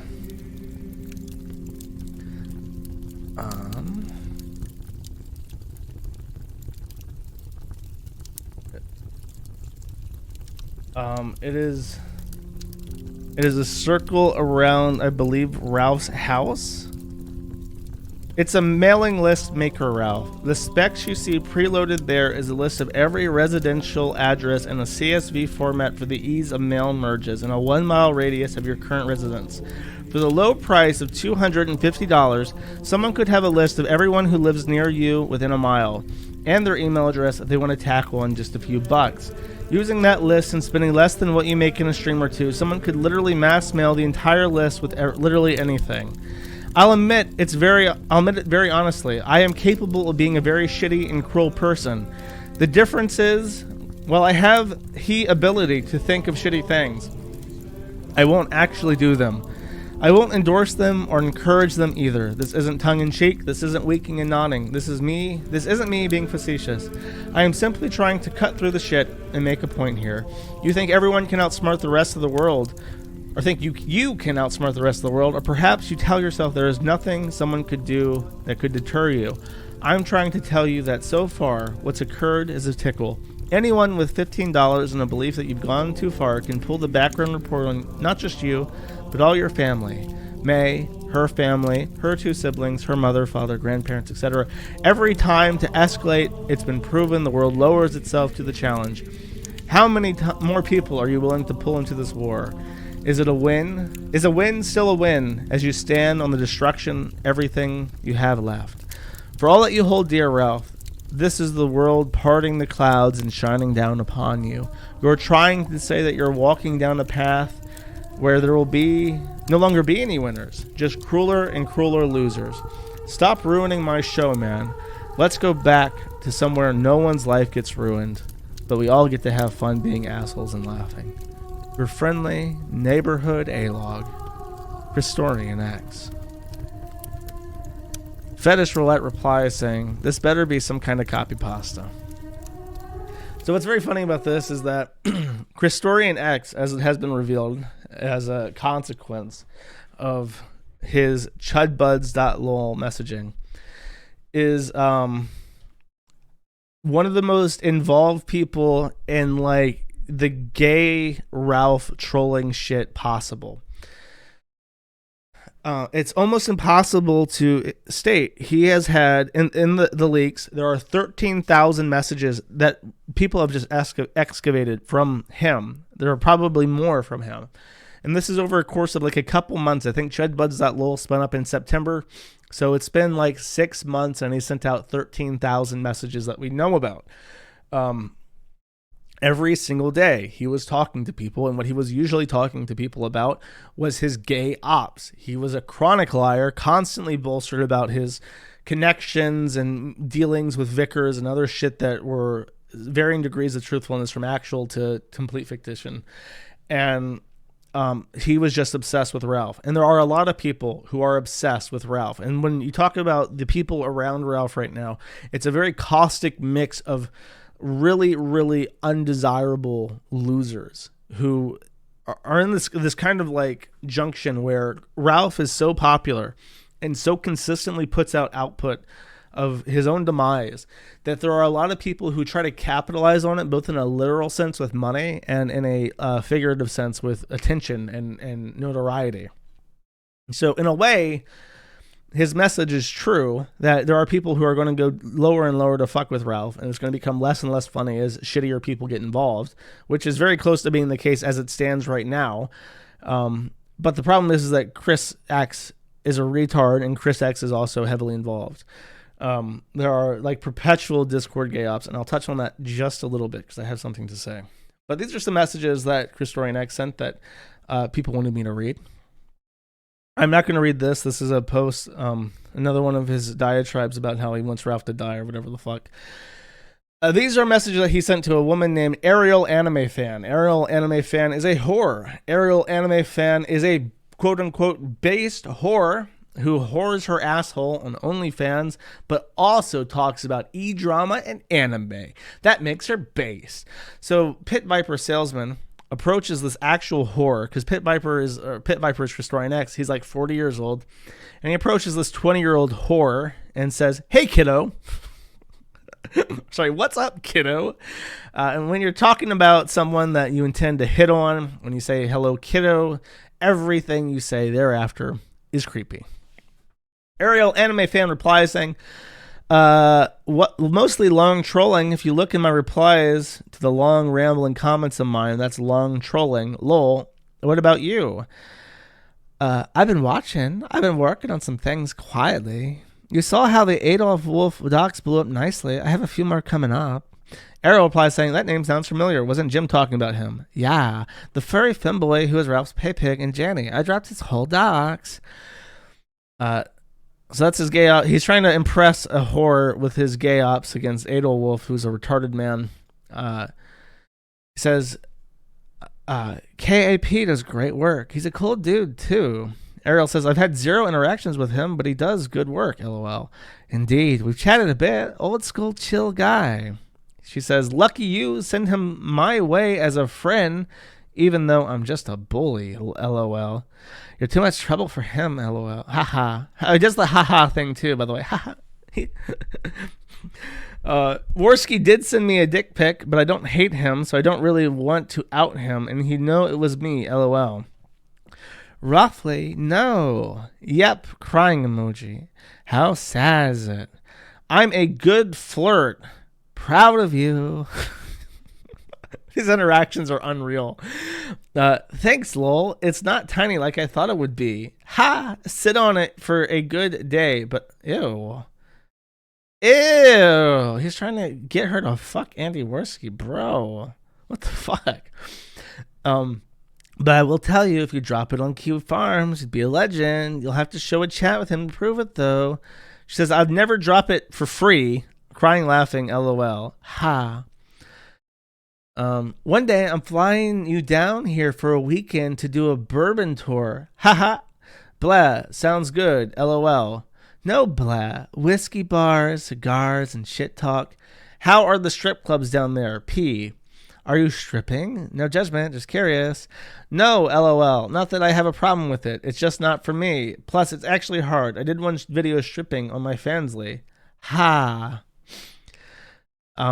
So I had friends that were strippers, more high-end, no backroom club stuff. Really good money in that, right? It can be, but it inflicts a large amount of damage. None of them left the job totally okay. She asks how. He says that and sexual abuse, even when what they do is consensual, it took a big toll on some of them. Yeah, no shit. Being a whore fucks you up. Wow. Amazing. He's trying to tell this whore that her life is all fucked up while trying to get her to have sex with him and have whiskey tours with him. That's pretty rough. I'm glad you were there to help them out. A lot of people on here trash talk, but there's customers who want that. Someone will deliver. Oh, for sure. Usually they get a pillow, a blanket, and a breakfast, and the morning after I take their vodka away from them, lol. And we just movies and talk if they want. Oh, you want to watch some Studio Ghibli and cuddle, bro? You just want to snuggle and watch movies? Wow. You don't sound like a predator at all. That's just a coincidence. You just don't sound like a predator at all, huh? This one is particularly brutal. The author, Pitbull victim. Great base name. Fuck Pitbulls. He says, this one's particularly brutal. He says, haha. I'll start off strong. Haha. So I wouldn't, but my concern is that I think you're a cool person. I don't want to think about you naked or whatever. Oh, she's trying to get him to subscribe. Like, he sends her a message like, hey, how you doing? She's like, great, subscribe to my Fansly. And then he keeps trying to hit on her. He's like, great, sign up for my Fansly. He says, so I would, but my concern is I think you're a cool person and I don't want to start thinking about you naked whenever we talk. She replies saying, oh, I'm sure you've been curious before, winky face. I don't think it would change how we talk to each other. Cat emoji. I thought about it, lol. I'll send you a few pics to tease, lol. Ha, you're very cute and cruel, lol. Thank you, demon emoji. You have beautiful curves, by the way. Haha. Thank you. Much better angles when I'm not trying to tease. Curvy emoji face. LOL. I think I'll think it over. By the way, what's the weather like where you are? It's like it's like he's one of those replicas. I did a Gumroad thing where I talked about the replicas and how when they removed cybersex, they would try to change the topic very spontaneously. Actually, no, not even spontaneously. So like a full minute later, he tries to reinvigorate the conversation by asking about the weather. He says, I've watched the Porcelain trailer like 50 times already because I think Porcelain's doing a video on Patrick Tomlinson. Oh, he explains for what video, his upcoming documentary on Patrick Tomlinson. That name sounds familiar. There's a link to it. Tomlinson is one of the most popular locales in Kiwi Farms. He reacts like a total crazy person and people troll him hard. To the point, Noel locked the thread, saying that his trolls are too crazy for Kiwi Farms. He says they fed the trolls too much. Oh, this one's great. It really solidifies how young she is. He goes, hey, you up? She says, yes, getting ready for bed. What's up? Hey, so some of the Kiwis have spotlighted you. You need to be prepared for that. She says, the most they can do is spread my nudes. A bunch of your nudes just landed on the site. Yeah, haha. I was literally like, God damn it. I was actively trying not to see more of her ass. LOL. She says, they're not my customer base. Oh, this wasn't the quote I thought it was. There's a part where she says, I've tried using Kiwi Farms, but the website is too confusing for me, so I don't. Like, she's so young, she doesn't know any format outside of, like, Facebook or Twitter or Instagram. She goes to a website that has, like, a bunch of links to different parts of the site, and she's like, this is, like, so 2008. This is, like, so 2008. I'm out of here. And that's the person that a 40-year-old man with split personality disorder is trying to pick up on. And then the final ghosting, he says that he's subscribed to her Fansly, and then he tries talking to her some more, and he says, hey, nerd, are you okay? People are just worried about you, and she doesn't reply anymore. So, cha-ching, got the money. Later, bro, I'm out of here. Mission accomplished. Now, this finally hits Ethan Ralph. Ethan Ralph tries to do a celebratory stream, and because he is now doing a copious amount of drugs, he apparently does 10 milligrams or 5 Xanny bars every day. And it's really fucking up his gray matter. So he's celebrating the leaks and he fucks up. And see, I don't know anything about drugs, but everyone says that 5 bars a day is a lot of Xanax to take. So I don't know what's up with that shit, but yeah, that's what he claims. So this is his reaction to Claire getting wrecked. You're not cut out for this. I talked to her. There it is. I'll put it in just one sec. And I said, literally, you're a mom with like 5 kids and some weirdo husband. Like, you really should just not get involved in this. Because this shit gets nasty, man. You really don't want your family and your pussy out there now. You know they're going to get trolled. By the way, I completely avow sending classmates of her kids all of her nude pictures, if that's legal. Make him then known. Don't send them directly. Unrelated. 18 U.S. Code 147, transfer of obscene material to minors. Whoever, using the mail or any facility or means of interstate or foreign commerce, knowingly transfers obscene material to another individual who has not yet attained the age of 16 years, knowing that such other individual has not attained the age of 16 years, or attempts to do so, shall be fined under this title in prison for not more than 10 years, or both. Very good idea to tell your little retard raper fans the source of your money to commit a crime, which has a hefty fine and a potential of 10 years imprisonment. We'll get back to Gator in a bit. All right. There's a lot more to Christorian X. The gist is that he's in literally everybody's DMs to some degree. But the other person who caught some flack is Gator. The Gator Game War. I feel like I've been pretty nice to Gator. I think the meanest thing I ever did to Gator on this stream is I played that video of him at an anime convention, which is one of it's like such a classic cringe. It's like that video of those two lesbians having an orgasm over foam. It's like, why would you put this on the internet? This is real. This is so awkward. It's so awkward for so many different reasons. I matched him with May. That's pretty mean. So we're going to read some correspondence between Christorian X, or Pit Viper, and the Gator Gamer. Now, you may notice that Gator Gamer is from Post, but that does not matter because the messages are stored on the Chudbud server because of how the Fediverse works. So even though he's not on the compromised device, the messages that he sent to users on the compromised device are available. So Pit Viper says, LOL, Autistic just jokingly fail doxed me in the thread for $100. We will get to this. Check the other account for my response. Gator says, Lamau, Ralph is still trying to accuse people, including me, of being Christorian X. It's fucking funny. CX has been dead for months and has become this boogeyman. Gator replies saying, sometimes I wonder if Cal Poly chased CX for Ralph. And he says, oh, of that I'm sure. Of course, it doesn't matter either way. Poly got himself. Yup, you saw when Cal was doxed. When Cal was doxed, CX appeared one last time in chat wishing Cal. Then it gets cut off there. Now this is detached. This is Gator talking to Pit Viper Salesman about his fantasies. So I heard these logs and it kind of resonated with me strongly because they're very pathetic. I don't want to set the stage. I kind of want the profundity of this to fall in on itself. Gator says, I'll just have to nuke every single one of them, but I'll wait until Godwinson, who I'll get to in a second, hits the depression part of his manic depression. Be measured and well thought out, and when you shoot, don't miss. I'll need some notes from PPP, all the Godwinson goss. You got something to trade? Maybe DMs or something toothy? I'm sure I can find something. That would be my tactic. It'll be done perfectly in... Okay. Jim has been dead at this point for 14 days, but he says it'll be done perfectly this is Gator, in Medicare style.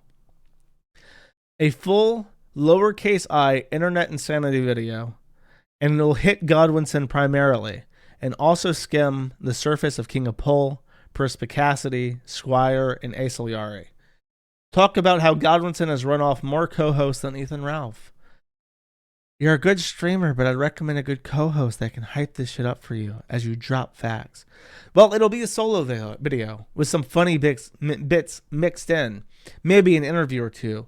The narrative will be about Godwinson, while crying about Jimpersonators is one of the biggest Jimpersonators of them all, and has a twisted sense of love/hate towards Jim. And the only way to humiliate a Jimpersonator is to do it in this style of one of their true idols.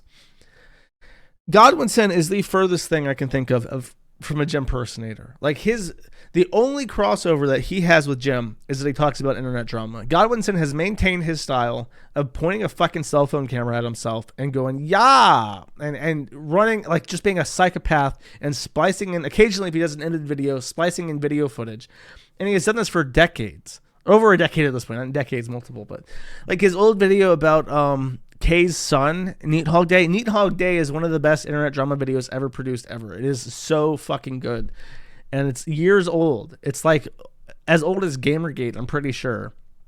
So to say that Adam is a gym walker, it's just reflection, because that's what Godwinson calls Gator. So he's using his own, not only is he wrong, not only is he deflecting, not only has he come up with this term that, or borrowed this term that Godwinson come up with to try and stick it to him, but he's also talking about doing this explicitly in an old Internet Insanity Medicare style video about Godwinson. And it's like, how do you not realize the intense, profound stupidity of this? How does it not occur to you that what you're saying doesn't make fucking sense? How does it slip past you? It's really like people who can put on the blinders and just focus on what they want to believe is true. They can believe literally anything. They can say literally anything without a hint of irony. But it continues. Pit Viper Salesman says, he has a notice me daddy vibe. And now this is his pitch. This is his pitch. You ready? This is the pitch for his script. He's sitting next to the Hollywood producer in the bar in LA. And he's got a pitch. And he says, Godwinson never got the fight he wanted with Mr. Medicare. In fact, the one time he had the perfect setup, the infamous Gamergate is the 9/11 of the internet stream titled The Third Man, he got scared and ran, leaving Leo Pirate to utter the hilarious phrase. Godwinson knew getting laughed at by Jim would be a death sentence for him. None of the other Ralph A-logs would take him seriously, no matter how much he chain smoked and how much coke he snorted or dance numbers he did. And that's his pitch. Like, that's his first line. And he goes on, well, here you go, champ. You wanted a Jim-style video about your life, and I'm going to give it to you. Let me introduce you all to the Baron of Edge, Black Adam. Are you laughing? Are you laughing? Does that sound like Jim Medicare? Does that sound like the hit video? But he rounds it up by saying, I'm going to compare him to Nick Fuentes as another gay, effete rich boy. Wow, he's gay. He just announced he has a child on the way. He just announced that he's in a long-term relationship. He might even be married, and he has a child on the way. Hit him with that gay shit, bro. That'll fucking wreck him. The funny thing about Nick Fuentes is that he's never been in a relationship. He is an avowed incel, explicitly. It's okay to call him gay because he has the whole Christian persona thing going on, but he's also like the most asexual person on the internet. That's the joke, Gator. That's the joke. You can't just take something that worked with somebody else and stick it to somebody else you don't like. The only commonality between them being that you don't like either of them and expect it to work. That's not how a fucking joke works. Like, for fuck's sake. He goes on, that nobody that Godwinson has attacked has really been dealt with any kind of lingering damage, and in a desperate bid for attention, he decided to team up with Ethan Ralph and Nick Fuentes. That is true. That is a mistake. Godwinson should have never have tried to prop up Ethan Ralph as like some sort of heel against PPP. He does. See, he has the fucking wrestling brain where he's like, if I like construct the story, if I make the mark or whatever the fuck they say, then it will be like really fun. But it's like, no, it's Ethan Ralph. He's fucked up on 10 milligrams of Xanax a day. He pops 5 bars every day. He can barely get through his streams without sleeping, and he doesn't anymore. You cannot take that and prop it up and use it like some kind of super weapon against PvP. It's just not a thing that you can do, but he doesn't get it. Anyways. Forever sullying his legacy. I've also compared Godwinson to Wyatt, and how Wyatt liked the LARP as a white nationalist until mommy and daddy found out, and how Godwinson lied about his political position to subvert. His connections to Hope Not Hate and The Guardian and Vox Day was going to expose. I don't know. I think that's all bullshit. Godwinson's like mild. He's like a British conservative. And I don't know. He's never been like very loud about any kind of politics. He just comes across as mildly conservative. Probably like a little bit too many foreigners, eh? Sad, isn't it? Like, that's it. That's the Godwinson conservative take. I don't think he has any religiosity. You can't really catch him on the hypocrisy because he doesn't really invest into that. But he says, Just drop a massive bomb and make it entertaining enough. Okay, this is the great part too. Make it entertaining enough that Kiwi Farms is like, oh yeah, that guy is a fag. I can't believe Gator, spelled with the Y, the hard Y, as Godwinson says, like actually Gator, of all people, dunked on him that hard. Because while I may be cringe, at least I'm not a faggot. When Gator is left to his own devices, when he sits there and he thinks about what he's going to do for a day, when he has little daydreams and aspirations bubbling in his head, he literally fantasizes about getting people in the Kiwi Farms, not even to like him, just to think that he's not as big a faggot as someone else he doesn't like. That is his hopes and aspirations. It's like the life flashes before his eyes and he sees a Kiwi Farms post saying, wow, I like Gator in this video. That's like the highlight. That's along with the footage, the memories of him learning how to walk and graduating high school. And then the Kiwi Farms post about how somebody thought on Kiwi Farms that he was funny that one time. What the fuck? I like Gator now. There you go. Wombo Combo is now officially the first Gator Chad. Unironic Gator Chad. He says, I'll keep this as my project for now. Just start plotting out the timeline script, set up the interview with PPP and Sargon. Hell, maybe even get Josh in on the interview to talk about new project too.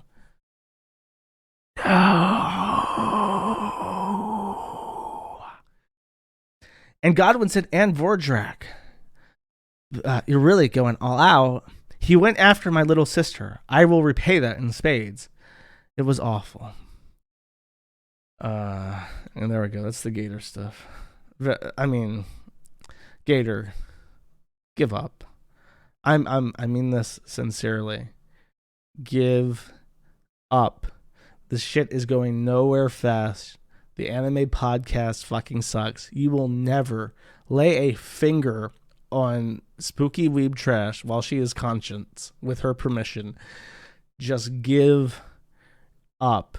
Your Medicare style video on Godwinson would be the worst fucking thing, the worst decision that you have ever made. It would be the biggest, most spectacular embarrassment that you could ever possibly hope to accomplish. And that would be your lasting memory. The guy who put out the video desperately hoping that one guy on the Kiwi Farms would say, wow, that was kind of funny. I think Godwinson's a bigger faggot than Gator now. Do it. It would be really funny. But for like heart to heart, mano a mano, my Negro, just leave. Get the fuck out of this shit. You know as well as I do that with all the Discord faggots and all the gay shit, you would be ground up like paste by these people. There is no coming back. You will always have been the guy that swept it up for Ethan Ralph and called people pedophiles only because Ethan Ralph wanted you to for a decade. For like years and years. For the longest time, he's like 20 something going to 30, I think. And he swept it up for Ethan Ralph for like 6 or 7 years, right? So when I think back and I look at how the Kiwi Farms was like, I've been doing it for a third of my life. He swept his peak notoriety, sweeping it up for Ethan Ralph for a pittance, was like a giant chunk of his life that he'll never get back. Cut your fucking losses. You're not going to epically own anybody. Just give up. Do something else. I really mean it. I really mean it. Do anything else, that especially nothing else that has nothing to do with any of this shit. Just fucking drop it. The sunk cost fallacy is keeping you chained to this shit. Just leave. I mean it.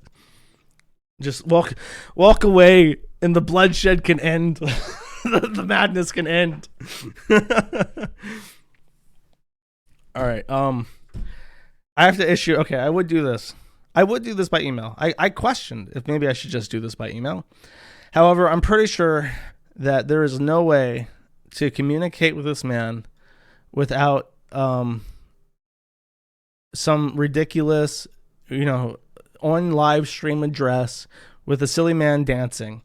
I am pretty sure that this is the only way to accomplish what I want to do. Okay? Let me see if I can actually get this working. So far, it's not actually working. Okay, I think it's working now. Godwinson. I'm reaching through the veil. Godwinson. I'm a secret longtime fan of you, Godwinson. So I want you to take what I have to say very seriously. If you can at all do that. I watched a stream. He's done 2 now. He's planning to do 3. And I hope that I can inform him before this next stream, assuming it's not happened yet. Godwinson really hates Gator. I think he does in a very serious, genuine way. He really hates Gator, and he wants Gator to die. And in his seeking of, and I think the same of me. I think he really hates me. He wants me to die. He wants the Kiwi farms to be scattered into 1,000 pieces and scattered to the wind. I don't know why. He's never actually articulated this. I don't hate him, which is kind of cringe. I guess I should hate him. Isn't that how that works now? He is setting himself up for a catastrophe. He has announced that he is going to be a father. I'm assuming that that's true because it came from PPP first as blackmail. So that means that he has a long-term girlfriend, probably a wife. And he still does these videos. And you can do these videos and keep that, private. And more power to you. The UK has better privacy laws and shit than the US, so you can conceivably do that. However, he is so desperate to get a win against the Kiwi Farms and people like Historian X and the Gator Game Order. He has teamed up with at least Perspicacity and a bunch of other faggots. He's in a literal Discord room where they send him shit to read on screen. He begs them for leaks. And he has resorted to these people and other slimy, truly disgusting people who do not deserve mention because a lot of people want money from the Ralph shit. They just want attention. So I will try to cover them in passing as much as possible. He bashes Gator and says, Gator, you sweep it up for a literal pedophile, Pedmenko, because Pedmenko had Shadakan or whatever the fuck on his favorites, on his e-hentai or whatever the fuck. But then he takes information, and of course he also bashes Randbot and makes fun of Randbot for because Holocaust denial is illegal in Australia. You can go to jail for it. He says, I'm somewhat trepidatious about talking about the JQ. And then Ralph, of course, when he hears something that could potentially get him into trouble, he says, I don't necessarily co-sign this. And these are 2 callbacks he does all the time. I don't necessarily co-sign this, or I'm somewhat trepidatious about all this. When a actual child sadist pedophile gives him bullshit information, he laps it up and just says, well, I've got some trepidations about this fella, but in the name of getting after Gamergator, it's worth it. And it's like, nah, buddy. You got all these little people after you who you have no idea about, just like Historian X trying to get into his fucking ear and feed him bullshit. And he accepts it uncritically because he has a goal in mind and he just doesn't care if he lies because he's British. I truly believe that this is a British thing. I believe that British people lack the part of the brain that feels bad if you lie. They just have no issue with that. That's why that meme about the Jew and the Anglo is a thing. This is not actually this one right here. This is not a joke. This is reality. This is how they are. They do not care if they lie. So he's willing to accept bullshit from actual pedophiles to run on his stream as long as it coincides with his current narrative, which will change in a week. And when that happens, those same people who are gross pedophile sadists on record wanting to fuck kids, having watched kids be raped, will turn on you in a second and they will devour you. What do you think a pedophile will do with pictures of your wife, of your kids, in the age of machine learning? What do you think will happen if you associate with these people and piss them off? Because they never give up on this shit. They do it forever, as long as you're around, as long as they think about you on occasion. My boy, detach from Discord, detach from the gay ops, and cool down a little bit. Gator will destroy himself inevitably, I promise you. You'll get to see it. You'll be alive to see it. But stop surrounding yourself with fucking snakes in the grass, my dude. I feel really, I feel, due to being, I owe him for years of content that I have enjoyed. And so I will stick my neck out and risk embarrassing myself just a little bit to warn my man, who hates me very much, that he is, he's committing a blunder. And I really want him to think about it. And I would just send him an email, but I don't think he reads email. I don't think he knows how to operate a computer. He has no idea. He can't even read the Kiwi Farms. No joke. He said that he cannot read the Kiwi Farms because his ISP has DNS blocked the domain, and he doesn't know how to access he doesn't know how to get around a DNS block from his ISP. So he's blocked from accessing the Kiwi Farms. He doesn't know how to do it. He is that bad with computers. He doesn't know how to use OBS. He's that bad with computers, and he's trying to fuck with these people and use them just enough to get what he wants, but not enough to fuck himself over. And it's not possible. You cannot do that. And he knows who I'm talking about. Because, for instance, he tried to go after one of my mods. He tried to say that Autistic Right, who I mentioned briefly before, was accepting $100 bribes to sweep it up for Christorian X. Accepting pay for play in a janitorial position. And surely I would have to demod him. So I looked into it. I take these things very seriously. I looked into it. And the accusation was, this is what Pit Viper told Gator to look cool, that Autistic Right had accepted $100 to post fake Pit Viper salesman docs to shit up the thread. And that is because Pit Viper salesman offered $100 in public to do this. This was Autistic Right. Now, let me open this actually. What I'll do is I'll open this in a way that an ordinary person not signed into the Kiwi Farms would see. So he did not substantiate this claim that this had actually happened in any meaningful way. But if you were to open the Kiwi Farms and find this post on your own, this is what you'll see. I'll just real quick save it from Paint and then drop it into OBS. And as you can see, it uses the private tag. So if you're not signed in, you'll see this message saying this private information is unavailable to guests due to policies enforced by third parties. If you look at it while signed in, you see the actual content of the message. And the actual content of the message is this shit.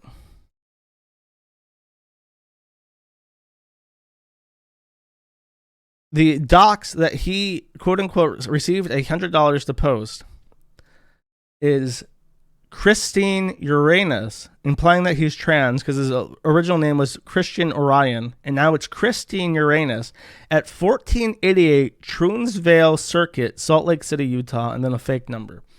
And Godwinson thinks that this is pay for play and has put it out as such. And I was yelled at by dozens of people to demod this person.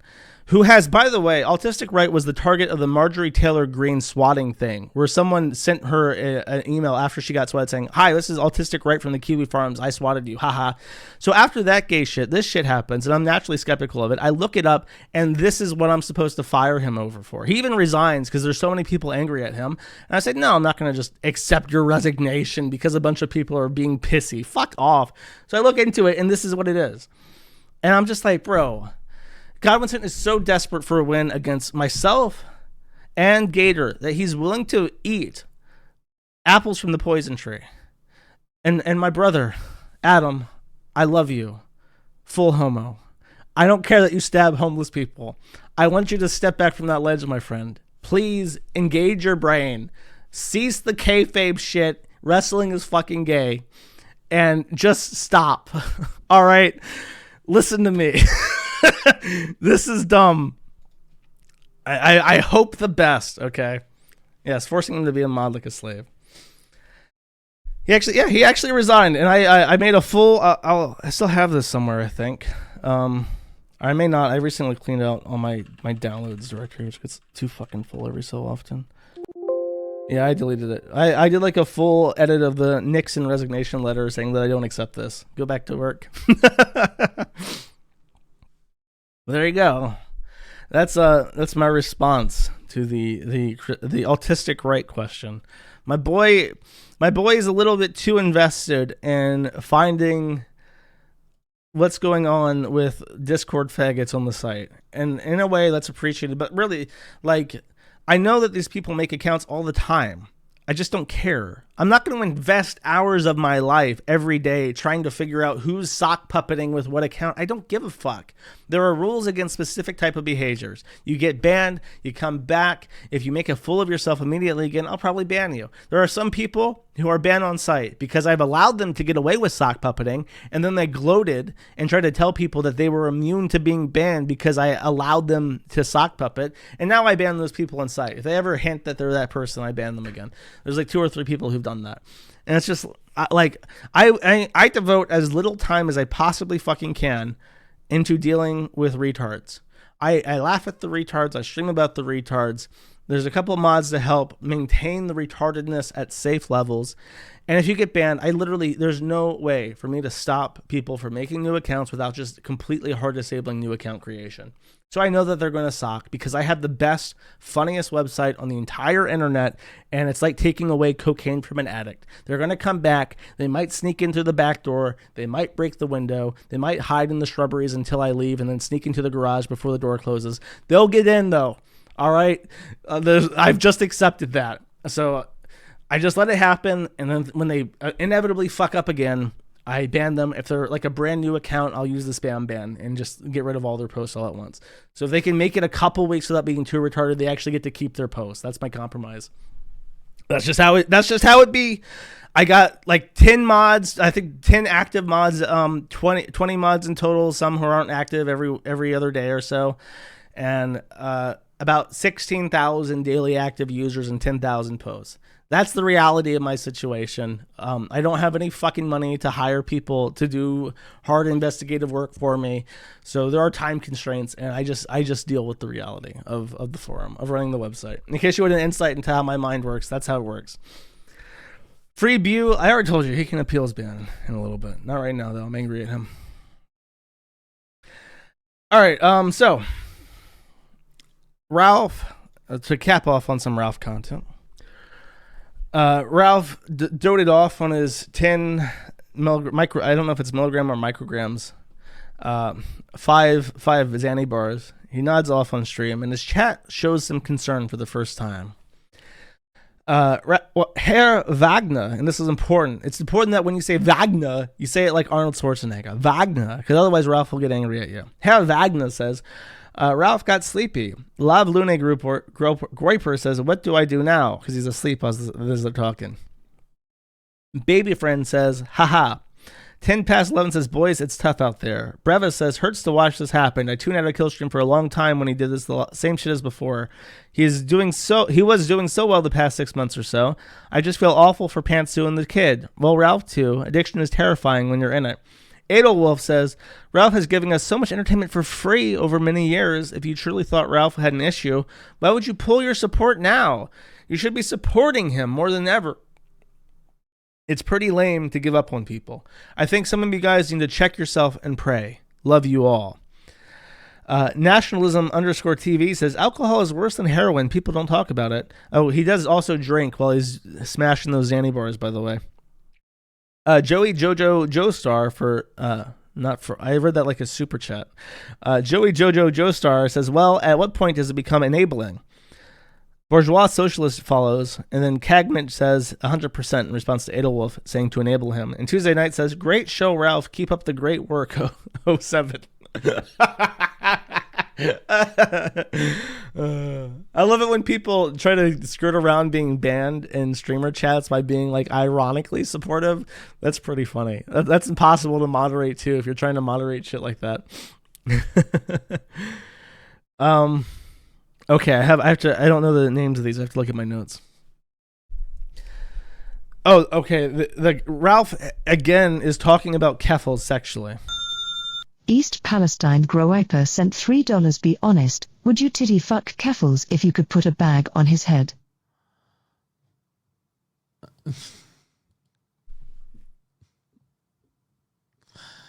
That's a ridiculous question. Although they are really large. I don't really. But you know what? I'm gonna take back because he actually did unblock. Because he sent me a message, and there was a lot of people going around like, oh, Ralph's like about to die or some shit. Keffels unblocked Ralph on Twitter to say, "Are you okay, man? I've heard some stuff." And then Ralph was so touched by that he's like, "Yeah, you know what? That's a real kind soul. I would in fact titty fuck her man boobs. I would in fact. That really touched me." If you want to know how to get on Ralph's good side, do anything on Twitter. He seems to really pay attention to that. This is about Nora, his ex-wife. I think she had like the massive. Dude, listen. Okay, I shouldn't say this, but I'm gonna say it anyway because I don't care. I had a. That's his opinion about May, by the way. I shouldn't do this, but fuck May. Pakistani first wife, her titties were massive, and one of the main things she talked about was breast reduction, which was not something that I was in favor of, obviously. Yeah. I mean, her tits were, I mean, when I say massive, I mean, they were massive. Like, just like video game titties. Like, that's what it was like. I need to update my Ralph voice to sound super. It's true. My Ralph voice is very Southern gentleman. It's like, yeah. So Queen Kafal sent me a Twitter message, and she said, "How you doing, boy?" And I was like, "I'd like to shoot up them knockers if you know what I'm saying. If you want to just jump on that for me, I'd really appreciate it." I'll try. I'll try, my friend. Okay. So first second is the bottle clank, which was included in the clip, fortunately. This is him interacting with his child. Bring her up here. That was not a bottle, by the way. That was a bowl that had tuna fish in it last night. But so he's in the upstairs air-conditioned room, and he's yelling to the horse, "Get that fucking baby up here in the air-conditioned room where you're not allowed because you're a horse and you shit all over the floor." And so May has been summoned. Ting, ting, ting, little bell, service bell being rung. He doesn't have a service bell. He just clanks his bottles around when he wants her to come up there. And so is she coming. Get on, get. I don't think she deserves. Come here, sweetheart. Oh. Oh, God. I want to take my hat off here. Look at this. Save me. Save me, horse. Save me. No. Save me.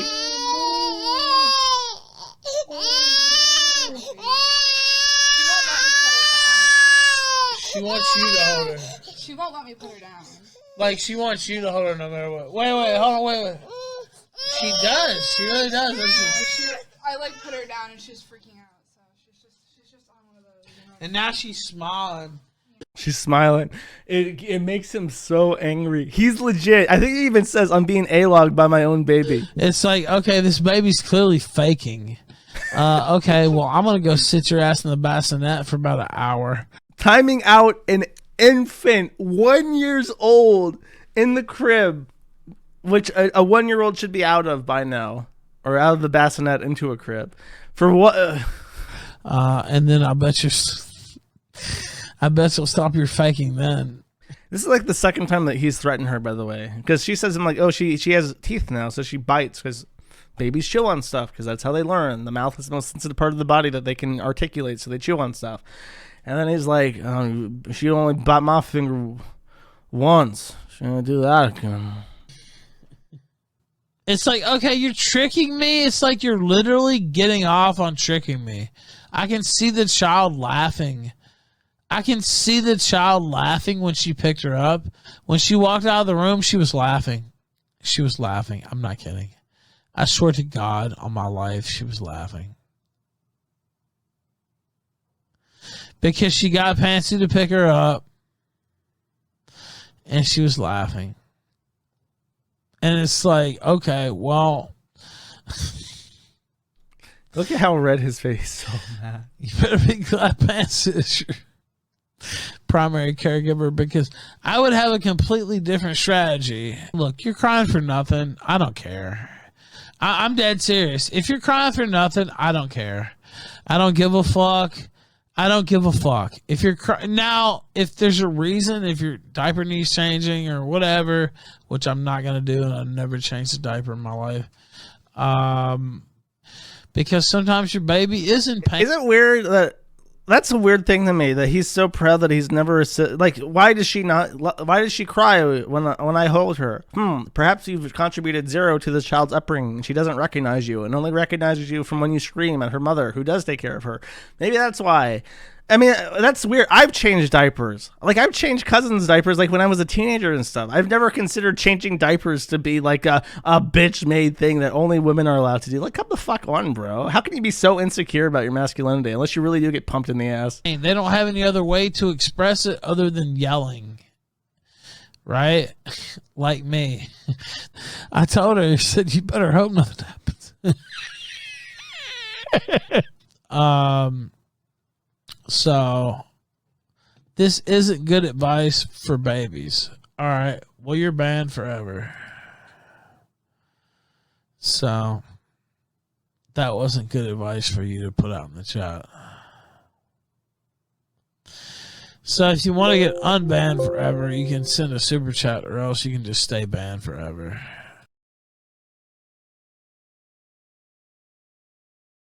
What did the super chat say? Oh, I don't know what the person said, but I guess that was a login. Also, I don't know how much I can talk about Ralph's kid, because at some point it's going to get too depressing, and my chat is going to revolt and overthrow me. This is a picture that May posted. The baby's socks are very dirty, which my speculation is that May has issues doing laundry frequently, because number one, she doesn't have that many baby clothes because Ralph would refuse to buy it. Baby clothes are notoriously expensive. I remember my mom did a thing where she would go flea market shopping, buy secondhand baby clothes, and then sell them on eBay for like a huge amount of profit on top of that. So baby clothes are very expensive, even secondhand, and Ralph probably refuses to pay for that. So she has limited clothes. Socks get dirty, especially on linoleum, and then she probably doesn't have a washer dryer because those are also expensive. And I don't think a lot of Americans understand this, but outside of the U.S., a washer dryer in your house is a huge luxury. Most people in the world have to contend with a washer dryer in like a shared apartment complex, like in the basement, or you just have a washer and not a dryer, or you have neither and you have to go to a public laundromat like down the street and pay for it, which is a huge pain in the ass if you live in a city, especially if you have a baby and the baby daddy does literally nothing to care for your child. You do not have the time to run down the street to go do laundry. So I do want to give May shit for that because she's the horse. But on the other hand, I think this burden is shared equally. So this is 7 minutes long. It is tortuous. I'm going to play all of it, and I'm going to go to the bathroom, and then I'll start doing comments on it too. Be right back. Come here and tell me. Oh, so okay, just to give context, Ralph's new hobby is once a day taking his Do I have a glass bottle? No, it's full of water. I can't do the ting ting ting. I was trying to do a ting ting ting. He goes ting ting ting ting. Horse, come hither. I intend to humiliate you on air.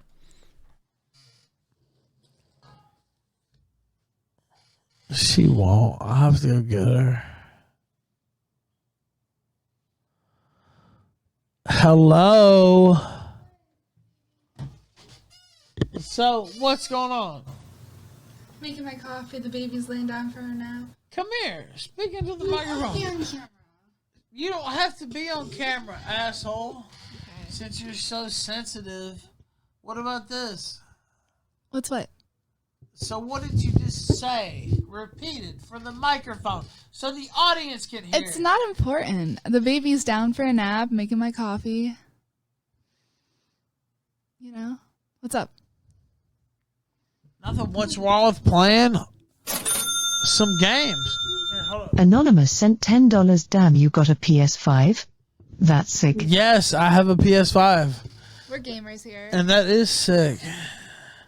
Man, we'll just come up in the stream, Did you see that, Will you just come up in the stream, please? Oh my god, okay, fine. Okay, look, if you really... Wait. Shh. Hair or anything. If you...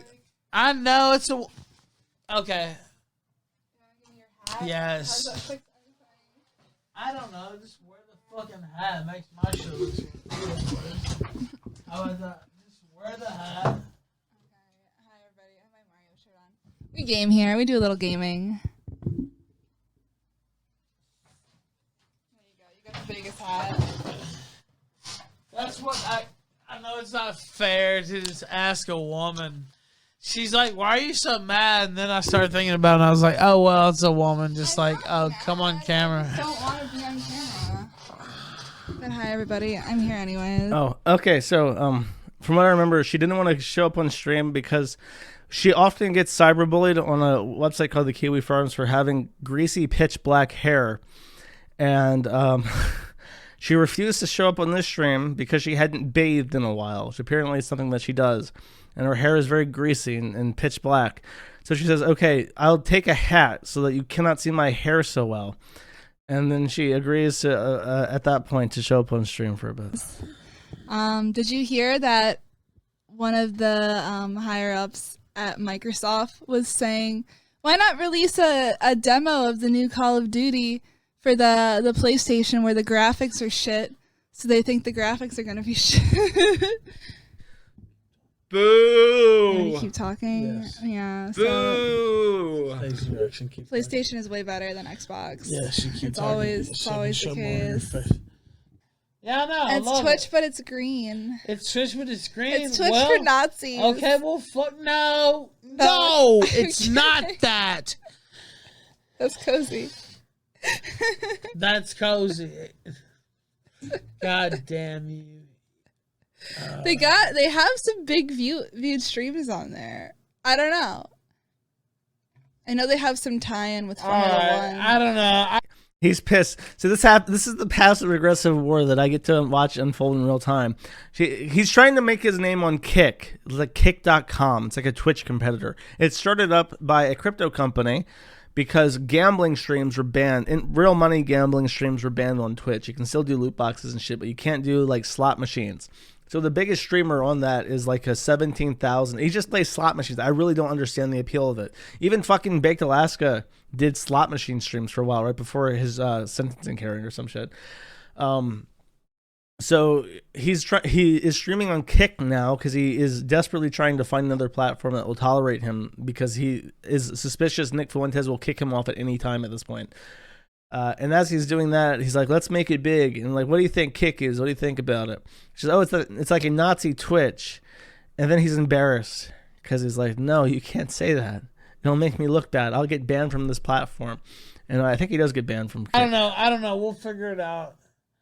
Kick with a C. It's not Kick as in K-I-K. It's another platform called Kick with a C. That's, yeah, there's a confusion about that. It's not the other Kick. I said it was Wagner Wednesday. It's Wagner, you dumb bitch. This made me laugh a lot. Apparently, the mercenary group in Russia is Wagner. It's a German name. Now I would assume that it's Wagner, but it's not. It's German. Now apparently, because he has to be a base Z boy like all the other Z boys on Cozy and hit the Z and show respect and love for Putin and the armed forces and the Wagner mercenary group. He's very particular about that. Now, I'm sure he pays very close attention to other German spellings like Volkswagen. I'm sure that he cares about every other German word that's a loan word in Doppelganger. I'm sure he cares about all that shit, right? No, it's just he has to like literally is virtue signaling to people who support Russia that no, I respect the conscripts from the prison system. It's the Wagner. It's not Wagner, you dumb bitch. Come on. Bakhmut has fallen. Zweihande. You know that? It's Wagner. I'm a fucking American. I don't care. The only based and true thing that will ever come from this horse's mouth. I am American, and I do not give a fuck. It's Wagner. That made him really mad. I'm just gonna say Wagner now just to piss you off. I mean, if you want to look like a less erudite individual, that's okay. I already am a woman. I mean, I can't look you're a much woman. more. You can't look. She does this a lot. When she realizes that the tension with Ralph is rising, she'll like try to diffuse it by saying, haha, I'm just a dumb bitch, haha. Much worse than that. Because she doesn't want to get Can't beat. look much worse than a woman. Isn't that right, Chad? She's like taking the piss. She's like, she's so passive aggressive. It's great. She's making fun of him to his fucking face, and he doesn't even know it. Yeah, you're right. You're right. You're right. You really can't. You really can't look much worse than that. Are we gonna go see a Lions game? Yucatan Lions, Leones. Probably not, because she just like insulted me in front of How like, did I insult thousands you? of people. Oh yeah. Thousands, like 200 people watch his fucking streams now. I mean, now thousands, but I'll probably just go by myself though. How did I insult you? Dixie Respector sent $5. Ponsu Hogwarts stream when? Ponsu Hogwarts. They want to see me play games.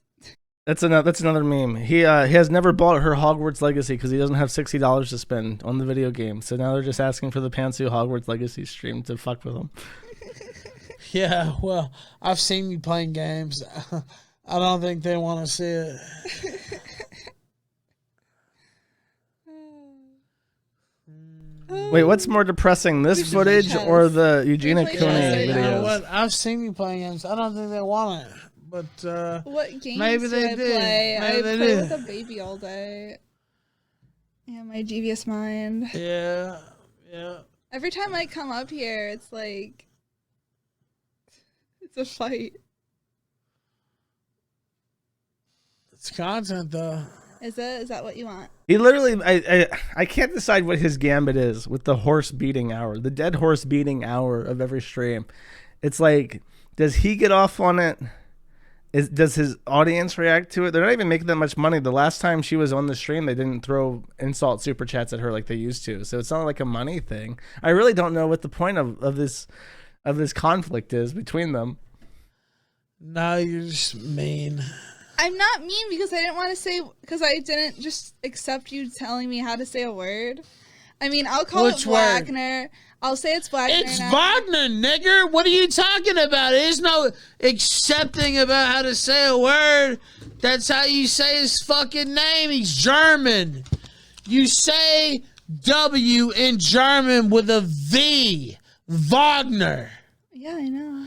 Okay, so it's no like me trying to fuck with you. It's me trying to teach you how to say a fucking word. Okay, so that's what that is. Right. Okay, that's Wagner. Okay. It's Wagner. It's not. Oh yeah, the Wagner Landsknecht. Yeah. Not Wagner. It's never been Wagner. It's always been Wagner. Do you understand that? Si, senor. There's never been a time in history that it's been Wagner. I'll remember this next time you pronounce this word in Spanish wrong. That's all I have to say. Thank you. Please I'm not give me. Aryan, I'm Mediterranean. Thank I'm you. a dirty med. Thank you for giving me my hat back. I am part appreciate German, you. though. No, you don't. You just called me up here to embarrass me. I didn't embarrass you. You say And it she runs off. yourself. That's genuine anger. Si, senor. Pronounce this word in Spanish wrong. You know, I really hate her, but she really does like constantly try to diffuse it, like just constantly. Like, well, you know, I'll tease him about his Spanish. I'm just a woman. What do you expect? Like she constantly like makes herself a smaller target and tries to diffuse the tension, and it just does not work.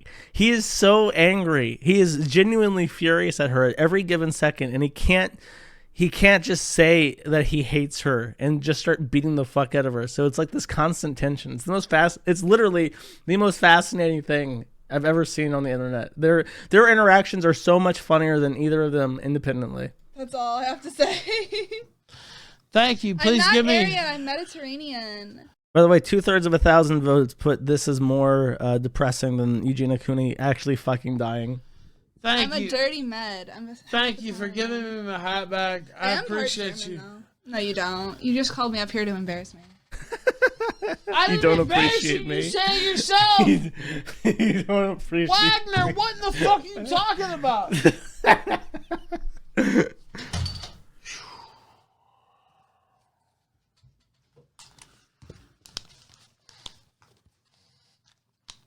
She's not dying. I'm just saying she is in the process of dying.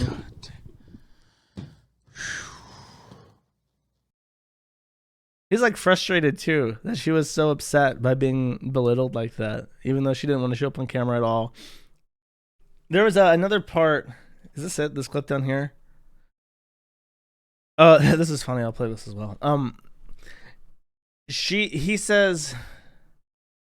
He says something like, someone super chat saying, why doesn't May make content too, like videos and stuff? And he's like, I told her once, told her 1,000 times that she should do mommy vlogs. And then she's like on his lap at that point and says like, well, those are for people who have like bougie houses. Because, you know, if you have ever fucking glanced at YouTube without being signed in, there's always mommy vloggers, and they're like in upscale LA houses. They have the nicest baby everything, that kind of shit. And she's like, I'm in like a shitty avocado house in Mexico with almost nothing. Even my child's socks are dirty. I do not want to put this on the internet. And he just doesn't understand. And when he hears this, she says that they're for people with bougie houses. This bitch. You fucking saying that I ain't got shit? You trying to say that I'm poor, motherfucker? I thought we already had this conversation where I clarified for you and for the rest of the audience that I do, in fact, make lots of money. It's actually in my fucking bank account, matter of fact. I found that funny as well. Here's him screaming, by the way. I'll make this quieter. Yes, I've been keeping you waiting for a long time, Vegeta. Let's go! Go make the account now! Go!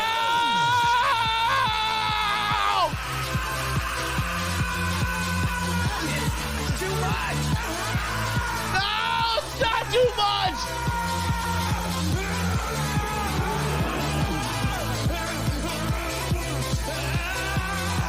Scream more. Scream. You son of a bitch! Longer than the others.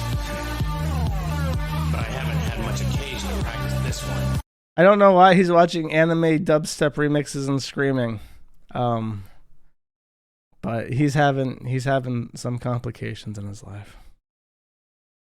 So that's the Ralph Amell update. Now that's everything, actually. As always, before show mode, I asked my chat, have I missed anything? Should I cover anything in particular? Brain on anime. Yeah, I don't know what the fuck he's doing anymore. Oh, Graph. You're right. Who said that? Steven Fernandez. Mi amigo. In Mexico. Maybe even in Chile. Okay, so the Graph thing. Graph told me to leave his instance because he was chimping out about Proton Mail. If you don't know, Proton Mail is a web service. Mail is inherently insecure. Mail is always sent in plain text.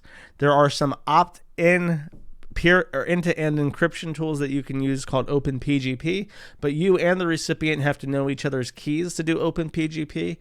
And at that point, you might as well just use Signal or some other natively end-to-end encrypted communication system. OpenPGP is not very popular, but it is the only way to encrypt mail in transit. But despite that, it doesn't encrypt mail headers. It only encrypts the body content and the messages. It does not encrypt the subject, does not encrypt the to and from address, does not encrypt any other metadata. It's merely the body and the attachments. So and metadata is extremely useful. If you've never seen how the NSA used metadata to arrest people in Italy before, very fascinating how much they can do with very little. So basically, email is an inherently insecure system. And the one thing that Proton Mail does that other competitors like Gmail, Hotmail don't do is that they encrypt mail that is stored on their system. So if they were to try, and your password to your account is your decryption key. So if you lose your password, you actually lose all your email history, and they cannot recover it for you, which makes them a good candidate, because then a subpoena cannot get your emails. However, Swiss law has a mandatory holding time for IP addresses for email services. It does not have one for VPNs. So if you use a Swiss VPN like Proton VPN to access a Swiss email service, you're not leaving your IP behind. However, if you choose to connect to an email service directly with your bareback IP, then it does. And there's a minimum waiting time. France is trying to identify a person in France. They realize that he has a Proton Mail account. They get a court order. They submit it to the Swiss authorities. The Swiss authorities agree to conduct the court order in Switzerland. Proton Mail receives a court order from France via Switzerland. The Swiss authorities approved to give the last known IP of a Proton Mail user to French authorities, which leads to an arrest. And this made headlines because Proton Mail is a privacy-oriented service. So if there's anything privacy-related that happens like that, it's big news. Graph freaks out about this and says that Proton Mail cannot be trusted, period. And says that they have sold out to the feds. And I ask him a very simple question. I ask, what would you do if you got a court order? He's Canadian, but his services are in the U.S. What would you do if you got a court order from the United States or from Canada? Because it sounds like his theory is if he gets a valid court order for user information from posts, and I know for a fact that he does in some capacity store IP addresses, and as we just covered, all DMs are plain text, so they could ask for all the DMs on post very easily, either on the Canadian side or the U.S. side, which is a way bigger avenue than just Switzerland. And I just asked, what's your plan for that? If you're criticizing them for upholding a court order from their, federal authority, what would you do if it came from the Canada or the United States? And he told me to fuck off. He said, if you don't like how I'm handling my user privacy, you can fuck off a post then. So I will. I'm going to expedite trying to get KiwiFarms.cc back up. I'm just tired of dealing with it. Graph does this shit constantly. He constantly freaks out.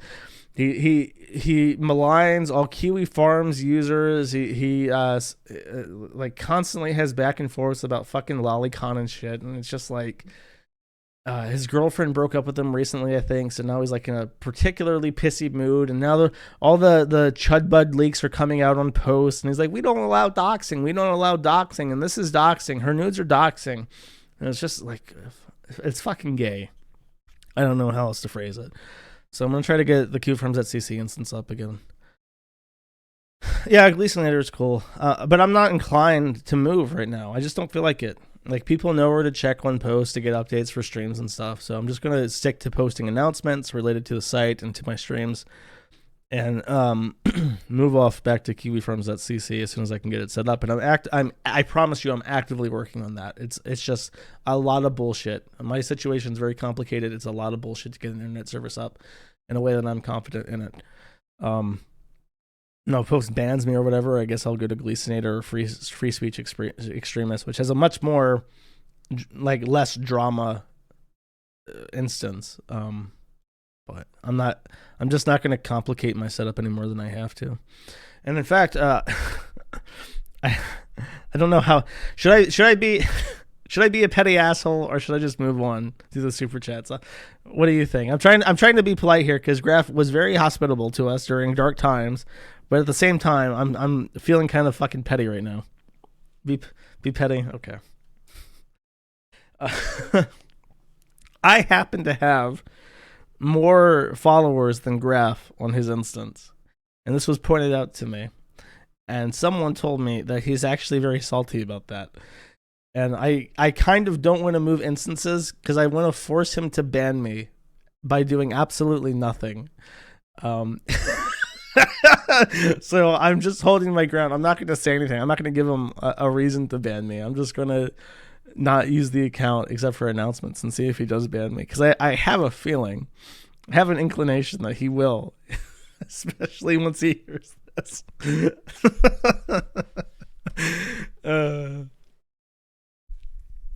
Usurp him as top operator.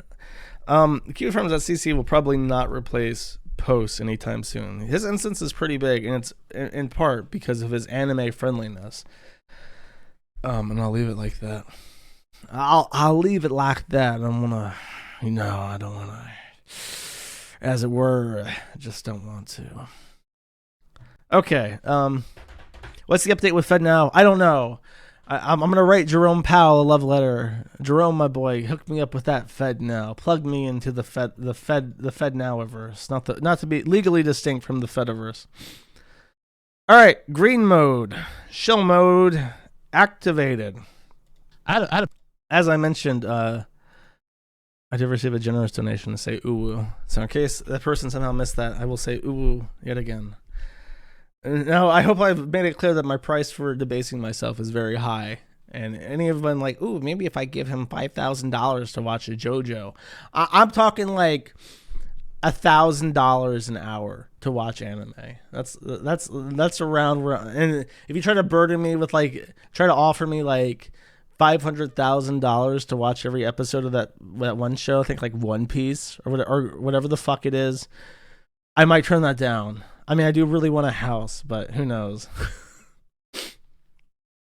Patches are not for sale yet, but we're getting more than have been sold. So just hang in there and check the thread on the Kiwi Farms for patch updates. And I'll probably announce it on the Telegram as well. I don't know. All right, here we go. Israel's top guy for 422 says, my mom watched all 11 hours of your Kay's cooking coverage this weekend. Meanwhile, my wife took one look at Kay's meal and said, well, at least she's cooking for herself.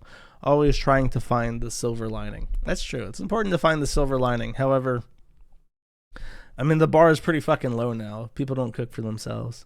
I mean, I don't. I mean, sometimes I do. I've started cooking for myself more. Especially like right now, I'm mostly just eating like vegetarian soups, and then sometimes I spring for a fish and I fry it or something if I can. And then on my pizza day, I just have a vegetarian version of my pizza with 4 cheese to make it tasty. Joe for 15 says, what's with this stupid argument with Graf on Post? All I saw was him being retarded and telling people to leave his site if you are concerned about how he handles your data. What's a good alternative instance with Chudbuds killing itself? I just talked about that. Free speech extremist, I think, has a high reputation. The Gleasonator instance is also pretty good, I think. Gleason's like a proper old school liberal. And wait for KiwiFirms.cc, I guess. I wish I could announce like Gab, but Gab gave up on the Fediverse because anime avatars bullied him to suicide. C. Grunty for 4 says blondes, redheads, brunettes, or blacks. I guess to refer to hair color. I have never had a hair preference ever. Maybe when I was a teenager, I might have liked artificial colors, but not anymore. I see that as a sign of mental illness. I appreciate all hair colors. I'm so happy that the European species has so much diversity, and I appreciate it all. Why would you ask that? For 2 says, fuck, marry, kill, Brittany Venti, shoe on head, Emily Yukas. Not playing this. I apologize, but it's just not happening. I'm not doing that. I don't want to be like Ralph. Come on now. Especially for $2. Come on now. My limit has been raised to $4,000 for debasing myself. Poll, it just feels mean. It just feels nasty and Ralph-like. I'm not up for it. Sorry. Anonymous for 5 says, I'm going to miss the stream today, but I'm taking my nephew and niece to Mario World for Mario Day today. Anyways, I hope you cover the 2,600 emails of hate leak because I wasn't about to read all that. Anyways, happy Mario Day, bing, bing, woohoo. I saw this tweet or super chat because it was before the stream. There is something about German anti-trans legislation that was leaked. It was leaked by that one gross Swiss troon. I don't know what it's about. I assume it's just another smear campaign to try and get conservative people out of office in democratic countries. Quote unquote democratic countries. Devious Day for 2 says, it was 90 degrees Fahrenheit in May for me last year when you lived in Florida. Would you consider May to be hot? I think May is hot. You got your money's worth for that. Romeo for 2 says, I have a deposition to prepare in your stream and you beating your lawsuits makes me more confident. Here's a token of appreciation. Then he says, I screwed up that attachment. You got clipped. I screwed up that attachment. Here is a more pixelated version. Also, what font do you use for the Mad at the Internet? The Mad at the Internet font is Verlag. I got it from the game Firewatch, whose title also uses the font Verlag. Yes, I did pay for a license to obtain my font Verlag. The font we use for the Kiwi Farms is Quattrocinco, and I've also used the font Lydia before. So this is a comic that he's drawn. It says Kiwi Farms by Josh Moon. It's in the style of Dilbert. The first one is the Slobbermutt walking past a picture of Ralph, and then a picture of, not even sure who that is, and then a picture of Pipkins and a troon. Wait, the other picture is turning into a troon as he walks past, so I guess it's like a trooning out. And then Pipkins, and then I noticed the pictures are getting bigger and bigger. There's also a picture of what appears to be Auschwitz. And then I say, we have to talk about you faggots not being able to figure out thumbnails. That's perfect. That's a perfect Dilbert cartoon. Unfortunately, you have doomed me to being vaccinated. I must now follow the path of Scott Adams and take all my booster shots because it is a quote unquote the most logical thing to do. Thank you though. Wilbert Wheatley for 2111 says eclectic songs used in soundtracks you might like: Civilian by Y Oak, Run by Sir Sly, 15 Minutes by Mike Kroll, Robot Tune by French Class, Funky Sunday by Adhesive Wombat, Spinning You Over by Reiko. I have not heard of any of those songs. I am looking for more instrumentals to play for the intro, so if these are instrumentals, I will like them probably and probably use them. Thank you. Anonymous for 5 says, love your streams, Josh. You should check out Flicker by Calamine. The singer is the same woman who did the C-Labs opening. I definitely know that. Fun fact, she now teaches elementary kids to play ukulele. That is fucking adorable. Okay. Sure, I will check that out. Thank you. Striga for 2 says, hey Josh, it's a bit unrelated, but could you in short explain what's the spending power of $1,000 in the United States currently? I've started wondering about when Zanny Pig was talking about having $40K in the bank like the guy. I don't know. I haven't been to the United States since like 2017. I think purchasing power is down across the board though. I think the main thing is like food and rent are getting higher. But that's like everywhere. Electricity, I think, is also getting higher. I don't know if that's the same in the U.S. You could buy a lot of drugs with 1K, says Cameron Thomas. You can buy 2 PS5s. $1,000 won't get you much unless you're a drug addict. There is definitely inflation. I've heard people complaining about inflation. It's hard for me to compare though. I know that eggs were like a huge thing that people were like really freaking out about for a while because the price of eggs went so high. Anonymous for 5 says, no joke, there's an actual tool company called American Mutt Tools. That's cute. Amerimutt is like a thing though. Americans call themselves mutt. Like, yeah, I'm a mutt. I'm 1/5 Irish, 1/5 English, 1/5 Scandinavian, 1/5 West German, and 1/5 Italiano. That's like every American ever that you ever talk to. It is what it is for 5 says, hey, quick cultural question since you're Italiano. Speaking of Italianos, oh my God. Moi, the butt himself. I'm going to do a food review on this ravioli that claims to be authentic Italian product. The only problem, it's from a can. Will the mafia kill me for eating this? Thanks. Ravioli in a can.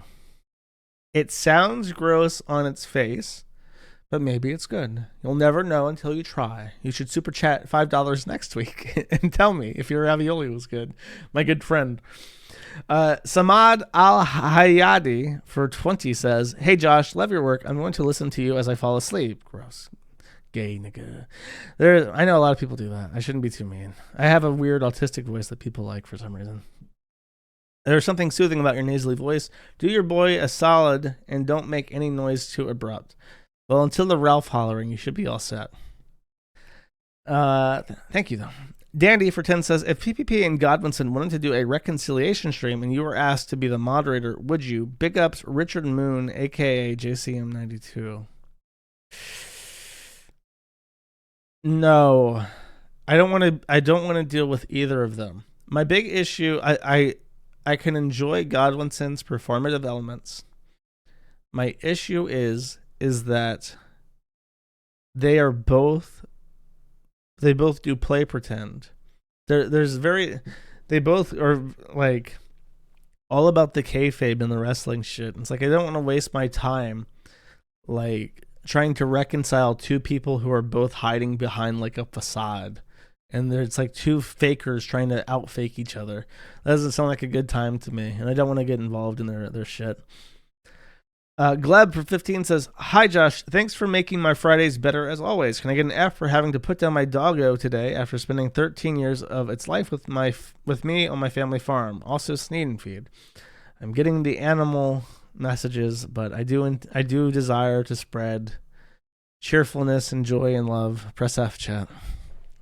It is sad, but 13 years is pretty good for a dog, especially if it's a big one. So be positive. Be a positive Polly. Anonymous for 2 says, "Hey Noel, just want to ask, I'm very new to Dota 2, but not MOBAs in general, and wanted to ask how I get into the game and learn. Should I read, watch guides, or just lurk more in the game? What's a great way to start as a new player to the game? Thanks again." Geez. For someone just getting into it, you should probably watch streamers, and I would recommend a very simple support. Crystal Maiden is an obvious choice. Shadow Shaman is a fun choice. Lion is a fun choice. I feel like I'm missing someone. Lich King is Ancient Apparition. Those are all good choices. Or maybe Earthshaker. It really depends on what you like to do. I would actually here's how I got into the game. You ready? Archer and Sniper, Drow and Sniper are good. Just do random. I mean, honestly, that's what I did when I first started playing. Do random until you figure out every single character's like spells and how they work. And if you ever are in a game and someone completely stomps it and you're like genuinely tilted about how strong that hero was, play them. Play the hero for a couple games, even in Turbo, and see what items and play styles counter that hero. Because usually if you're like super frustrated and you're getting pub stomped, it's because you don't know how that hero's kit works, and you don't know what to do. And then you'll find out playing against other people who are better as that character, you're going to get fucking stomped, and you'll get better at the game that way. Or don't, and live a happy life. That's exactly right. Don't play Dota. That's my advice. Deputy Dog Crapper for 5 says, "In this bird you cannot change. Keep up the good work, Josh." Thank you. There's a story behind the intro. It's Gator's favorite song apparently. So every time Godwinson goes off on Gator, he plays Freebird in the background to try and traumatize him against his favorite song, which is pretty funny. Schizo Dilbert for 2 says, #FreeBew. Maybe in 2 weeks. We'll see. We more like weeness for 4 says, "Thoughts on the new South Park episode? I have not seen it. Sorry to disappoint. I might catch up on all the new seasons of South Park eventually." Sika Lother for 10 says, "Disclaimer, I am tech illiterate. How could you convince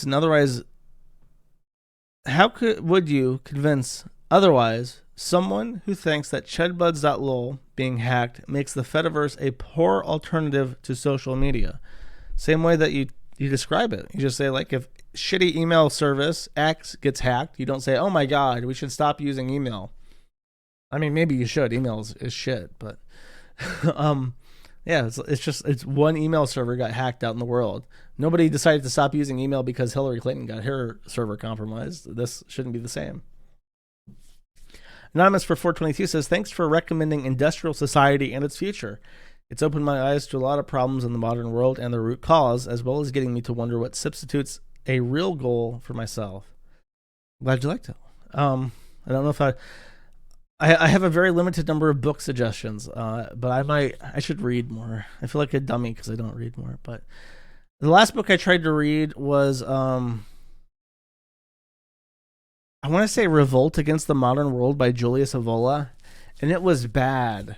It was not convincing at all, and I didn't make it through more than a couple chapters of it.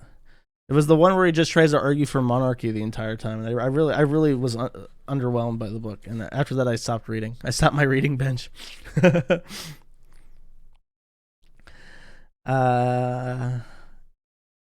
Pastor Sneed for 10 says, greeting Josh. Today I will share with you one of my favorite Bible verses. Bow your heads, chat. Proverbs 18:7. A fool's mouth is his destruction, and his lips are the snare of his soul. Amen. For the many cows of your pasture, may they never learn. It was God's plan. God's plan. God's plan. Shit. It really does feel like that sometimes, don't it? Dixon B. Cox for 10 says, hey Josh, we did a winter garden for the first time this time around. Spinach, garlic, and green onion. Finally got to harvest the garlic. Check this shit out. Planning on more next year. You have fucked up the attachment, my boy. I apologize. If you're in the celebrity internet chat, you can post it there, and I will try to look at it. I see what the start of the URL is, so I know what to look out for. Niggy Tardust for 2 says, after watching an episode of Maddie, I had a dream that you were a pet hamster that you walked around on a tiny, or you had a pet hamster that you walked around on a tiny leash. Do whatever you want with this information. I had a dream last night. I swear to God, this is true. That for whatever reason, people were talking about how the Russians had taken Bakhmut in the Ukraine war. And I got up out of bed and I actually checked the map. I'm like, did they actually take that? And they hadn't. Hopefully no hamsters were harmed in that.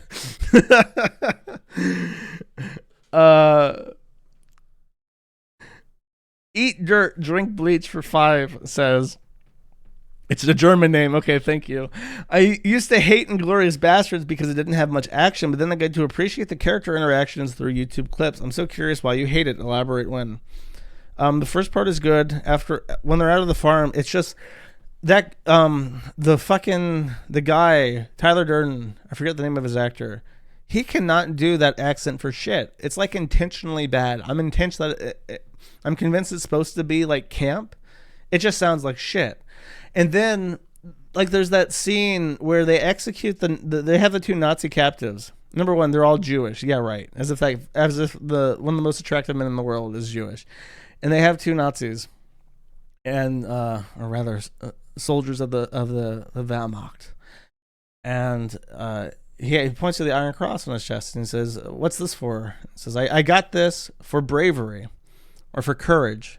So he just shoots him, and then he goes to the next guy who doesn't have the medal, and he says, "Okay, tell us where the people are at, or where the attack is coming from." And then he divulges the information, and it's supposed to be like, oh, they're weeding out the ones that won't tell, so they can get the information they need. But it's just kind of like, wow, these guys are monsters, but I'm supposed to be rooting for them. That's the issue. That's the contradiction. Is that the Jewish guerrilla group that you're supposed to be rooting for are the most unlikable fucking cunts on the face of the planet. And then the whole scene where it's like, this Jewish bitch is killing you, and then there's like everyone's like on fire and shit. I'm like, wow, this is like pornography for Jewish people.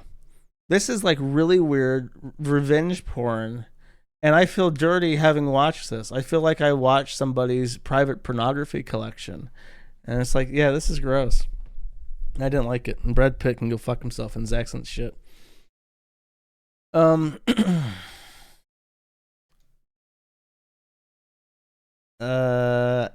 Tanuki Nitpicker for 422 says, been thinking about the last stream and the transmesis sounds a bit clunky. So meso is usually a prefix, i.e. misogyny and misophonia. Therefore, I nominate mesotranny as our rallying call. I'm a proud mesotranist. That's true. It is usually a prefix. I didn't think about that. Mesotranny also sounds weird, though. Well, the next Council of Racism, we'll have to sort all this out. We need some Greek and Latin literary language experts to help us navigate this. Anonymous for 2 says, Japanese design is good. Cool machines. I was over there recently on a study abroad trip, and my roomie was there for the exact reason you'd accuse someone of. Reminds me of ILJ. I'm just so glad I had no dorm experience. Machines, though. I mean, Japan is cool. It is like a totally different world. It's very different, and there's not many places on the world that aren't mutilated with westernization these days. It's a cool trip. I would never want to live there, though. A question mark for 211 says, God damn it, Josh, you didn't read my last 2 messages. Is it because I sent them in green mode? Anyways, I'll just repeat my question. How do you pronounce it, over or over? I can pronounce it correctly now. I've rehabilitated myself. I'm sorry if I'm not reading your messages. I try to read everything. Twinkle Tart for $100 says, know any good Minecraft mods? Absolutely not. Just play it vanilla. Don't even fucking bother. That's my advice to you, my dear Twinkle Tart, whose money I wish to protect with my genuine response. Thank you. Now, our Niggy Tardust for 2 says, I see you have raised the minimum donation amount to $2. It appears that 0.5% of your particular blood type is slowly increasing.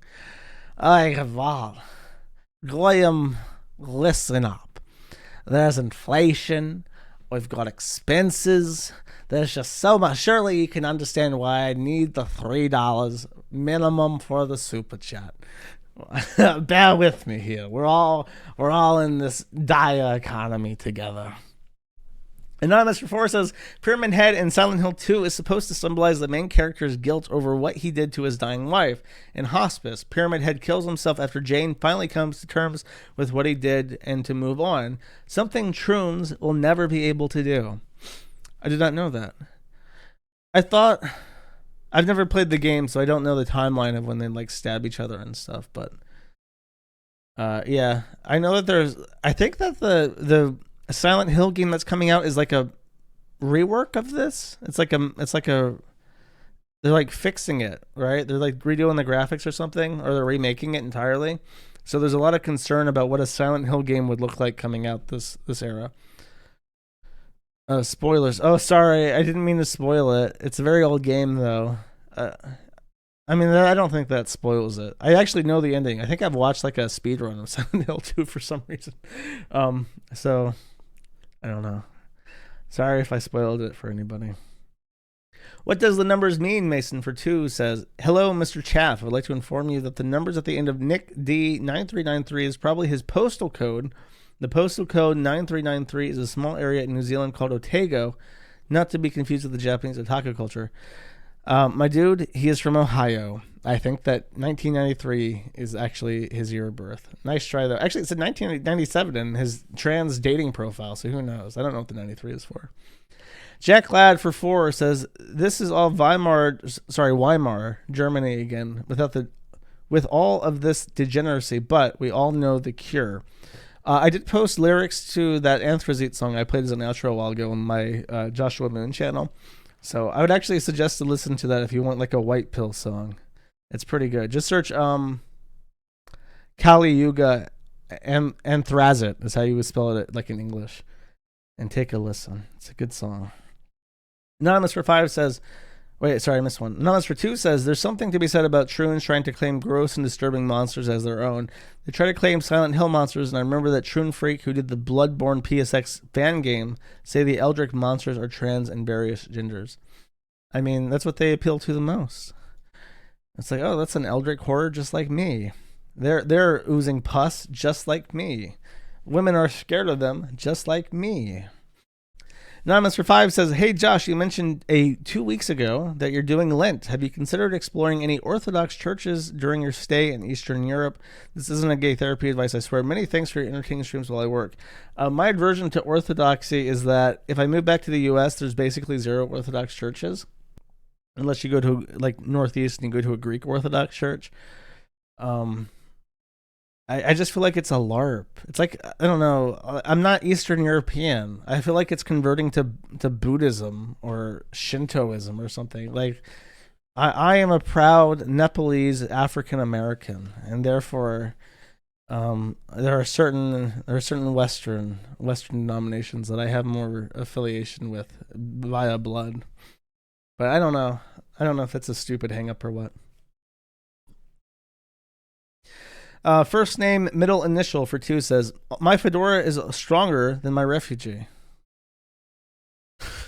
Did you beat your refugee to death with your metal fedora? You might not want to announce that on the internet. The FBI might look into that. Ralph and Josh Enjoyer for 4 says, is it just me, or is Ralph's daily obsession over the 6-hour Transformer Fun goal a new phenomenon?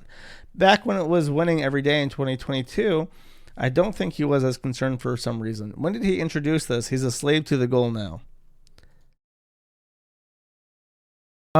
So he's referring to, there is a little donation goal every day that he resets. The goal was originally like $650, I think, for him to stream 6 hours instead of 5 hours. And if he didn't, but he always met that. So it was just like a nice little thing to encourage people to donate. But so he would always stream for 6 hours. And then people stopped meeting the goal, and he started reducing the goal to lower and lower amounts, and now it's like $300. His obsession is that he's not meeting it. So he's trying to strike the balance of, he doesn't want to set it too low and then not get the amount of money that he needs to produce his, his habits. But he doesn't want to set it too high and make it seem like a lofty goal not even worth contributing to.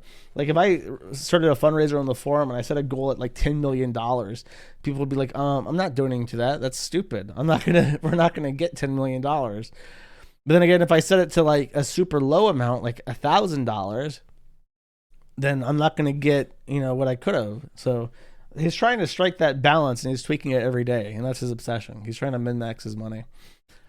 Because he's not organically meeting what he would prefer to. Muhammad was a pedophile for 211 says, when you call the Prophet Muhammad a pedophile, Muslims. And then there is a video. Let's see what this is. Probably exactly. That is exactly what happens. Thank you. Anonymous for 4 says, Infrared Haas isn't a breadtube nobody. He's a prime lolcow and my personal hero.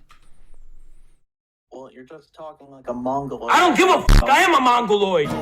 In my heart, I'm a Mongoloid. That is what I am. We are a horde. That is what we are. Yes, we are that. We are 100% that. That's not something to be proud of. It is something to be proud of, because the Mongols are the ones who created civilization. And you created nothing but barbarism. You're the fucking barbarians. You destroyed the treasures of mankind. The Mongols only united it. What the fuck do you know about civilization? What the fuck do you know about pride? What the fuck do you have to be proud of except looting, genociding, and destroying the cultures and peoples and wealth of this world? What the fuck do you know, Cans cuck? Well, you're the one here chimping out, so... I am chipping out, bitch, because I'm a fucking human being, and you're a little soy boy cuck, little bitch. You don't know who the fuck I am. No, I see you. I think you're a Mongoloid. That's what you... I am a Mongoloid, you're right. It is what I am, and I'm proud of being that. Well, it's an anthropological term. It doesn't actually mean Mongol. Oh, so what's your fucking point? You ugly, disgusting, fucking ugly, disgusting, fucking barbarian, smelly piece of shit. You want to talk racism? I can be way more racist than you, Angloid. What fucking civilizations did Angloids ever fucking have? It needed the Romans to fuck all of you in your ass to give you any civilization. You never had any of your own. You want to be racist? I could be way more racist. You want to talk shit about Asians? What the fuck do you have on Asia, huh? I have nothing on it. You have nothing, because you're a Can's cuck, bitch. Pretty good. The video ends with the message, if Canada sank in the ocean, who would notice? Probably truckers driving from Alaska to Washington. They would notice. Nobody else would, though. Very nice. Maybe I'll look into him. Who knows? No promises. Thank you. Anonymous for 20 says, hey, Jersh, I saw your YouTube channel. You have a playlist called Best of the Worst without Josh. Why the Josh hate? He's not even half as bad as Jack, who only got worse after he went sober after an alleged domestic a few years back. I find Jack tolerable. I know a lot of people don't like Jack. I think he's fine in little doses. I cannot stand even a single sentence from Josh the Wizard. I really fucking hate him. I think that Jack has like a whimsical retardedness to him where I can appreciate, like, I don't know, his perspectives and like his giddy. Josh is like the opposite. He's so joyless and all his laughter seems fake. Like, oh, people are laughing now, I should find this funny. But he never seems to be into it. Jack is too into it. That's a good way to put it. Josh is pretending to be into it, but is like a stuck-up piece of shit. And Jack is like too into it, and it comes across kind of annoying and kind of like he does, like a little kid who's tagging along with his big brother, and you don't like him. Even though he's been there for so long, he still has that kind of personality to him. But yeah, Jack can be very funny. Jack can add to conversations. Josh is just fucking annoying. I hate him. Thank you. Taco Bell for 10 says, is Taco Bell an official sponsor of the Kill Stream? The other night I was watching Ralph's show and he apparently added a Taco Bell dong to his soundboard. He just set it off whenever the show was getting boring. Is he doing Pavlovian study? No. He's trying to inject noise and life into his dead stream of watching other people do shit. That's actually interesting. It's very sad. Thank you. Hacksleet for 4 says, duty, freedom, loners, or bandits? I don't know what that's a reference to. Stalker. I've never played Stalker. I apologize. Freedom sounds the most basest, though. Bandits have that good song that everybody likes, though. Eat Dirt, Drink Bleach for 2 says, I poured L'Oreal kid shampoo in my eyes because it said no more tears and now I'm blind. Time to I bet you if you did that, you wouldn't go blind. If you are blind, you should definitely sue, though. Lance Knepper for 2 says, Josh celebrating eating disorders that will 100% kill innocent victims, but absolutely sees a little violent pedophilia goblin gets bonked on the head. Oh, you should fucking kill yourself. This is one of the Kyrex guys bitching that I didn't feature his thread. That's sad. You paid me money to whine about your bitch ass fucking thread not getting featured. I can't even believe that. Robo Fusted for 2 says, Thug Shaker now. No, thank you. Anime for 5 says, from last week, you could love Code Gay Ass. It prominently features pizza. The entire production was funded by Pizza Hut, so they were required to show the logo several times an episode. One of the main characters constantly eats pizza and attests to its quality. That's fascinating. I did not know that Western food companies sponsored anime productions. Huh. I don't know what it's about, though, and I'm not interested because it's anime and it'll turn me into a gay weeb lover. Kolya Dante for 15 says, Pete's put his phone number into a dating website and instantly got flooded with calls. We're all gonna make it, bros. Wow, that must be that dude's wife from earlier in the super chats. He can find the silver lining in everything. Mr. Man for 2111 says, destroy ad terminals, disconnect ad terminals, roundhouse kick ad terminals into the concrete, slam dunk an ad terminal into the trash can, sledgehammer filthy ad terminals, defecate into ad terminals power supply units, launch ad terminals into the sun. I totally fucking agree. I hate ads so much. And if they, God forbid, a company try and force me, if they actually manage to defeat my ad blocker and force me to turn it off, I literally write up, I try to find their CEO's email address and I write them an email and I say, you motherfucking piece of shit, disable this fucking garbage. I swear to I can't do that because my boy in Serbia will get mad at me, but I like try to find high ranking executives who have email addresses with the company and I write them a fucking email and I say, you stupid motherfucker, turn this shit off. I don't want to fucking deal with you. I do. I go full. I don't care. I'll find, like, I'll do whatever it takes. Don't you dare force me to watch an advertisement. I'll lose my shit. Hitler Megadoser for 10 says, since Pete's apparently wanted to Ghibli and Snuggle, I want to know if you've seen any Ghibli I don't know if it's Ghibli or Ghibli. I think Ghibli. If you've seen any Ghibli movies, the general audience Disney films, you must have seen one. And Miyazaki hates anime just like you. You can even watch Porco Rosso and get Anime Ralph. I have.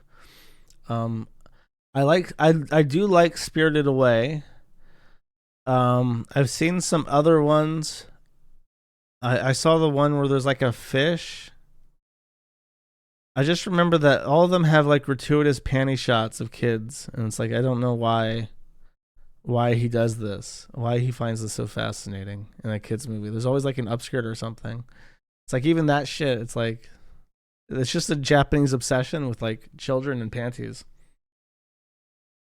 Yeah, they do, and it's like you're watching it like, oh, I'm being exposed to a Japanese man's fetish again, and it ruins the enjoyment of the film.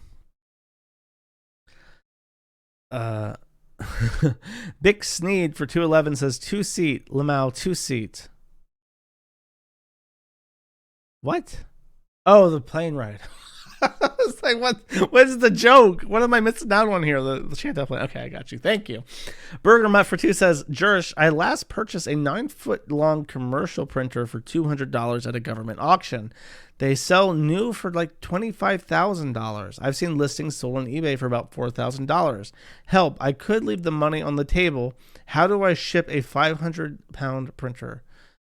My boy, you better find somebody who has a truck and is willing to go pick up a 500-pound printer with you. And you better bring some beer because he's going to expect some when you're done loading that shit off the truck. Colia Dante for 15 says, worth noting that passphrases are vulnerable to specialist dictionary attacks, which significantly reduce their entropy. Also worth noting that I've never heard of an individual user account of any site being brute force, so not priority for non-admins. You should increase the entropy of your passphrase by using capital letters and numbers and punctuation.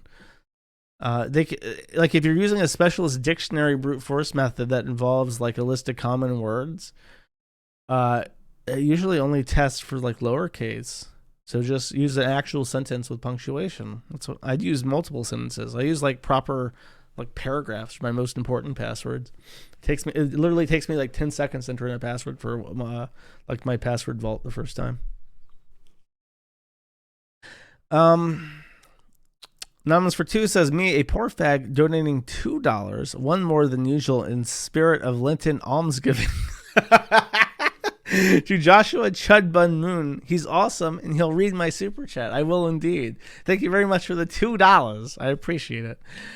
Ludwig for 5 says, I made a YouTube short when Jim added you to the mailing list. Big ups. Let's see. Oh, you're going to love this, chat. Let's have a chat with Baldo. Hello, do you need to ask a question? I do have a question. I will not fuck dogs. My wife will not fuck dogs. Yiffin' hell.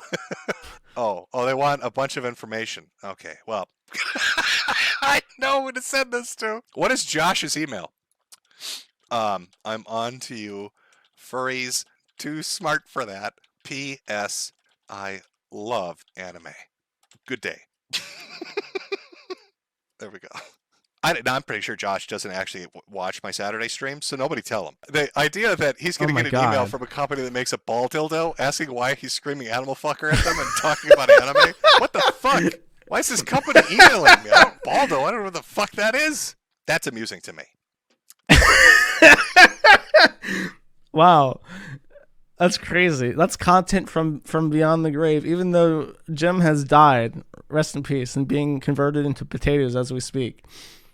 I have received a joke from him 3 months after the fact. I can't even believe it. I actually thought I thought people were fucking with me. That's pretty good. Thank you.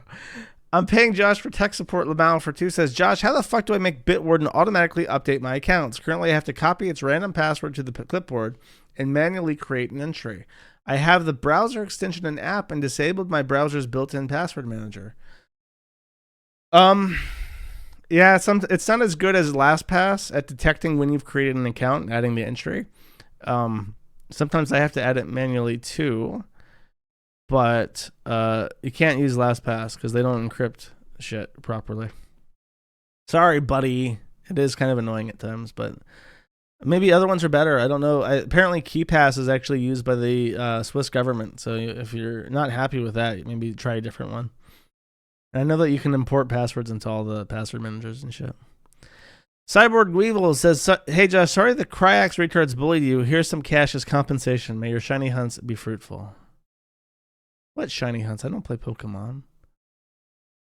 I appreciate it though. It sucks when like a thread is like openly hostile for like the most retarded fucking reasons. There's a couple threads like that, like the DSP board as a whole. Just like calm the fuck down. Anonymous for 3 says, "Can we please stop using the term A-logging and start calling it Christorian Xing or pick Viper selling?" No, A-log is still around, and it's important that the entire internet continuously remind him that he once compared Chris Chan to Saddam Hussein, favorably to Saddam Hussein, saying that what Chris did to autism is potatoes to what Saddam has done in the Gulf War. He must be reminded of that fact for the remainder of his natural life. Amen. Niggler for 5 says, "I don't know how Ashley does it. When I ate less than 1,000 calories a day and rode bike, I could feel brain function declining. How do you eat just one apple a day, get no protein, stay alive?" You don't. Very poorly. She's basically a zombie. You do not want to be Ashley Isaacs. Her, she literally has holes in her brain at this point. She's barely alive. If she ate real food, she would die as a result. That's not a joke. You cannot go from like hardcore anorexia, bulimia, to eating food again. You will actually die because your system can no longer digest.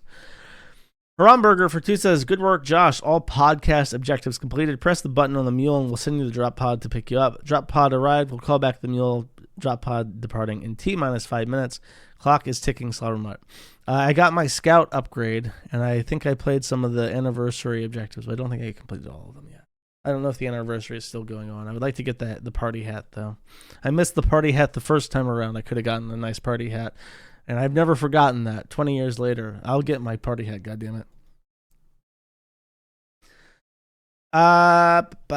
Pope Urban for 10 says, "Outro song suggestion, Nazi Halo, Jack Off Jill. Also check this out." And there's a YouTube link. Oh, my God. Okay, so there we have Sneed's feed and seed, but you really have to think about this. It has what you need to create and sustain life. It's like, how would you say, an analogous manifest of the... Do you remember when Jordan B. Peterson was properly voice trained by ML years ago? He was like the first one where you could make Jordan B. Peterson clips.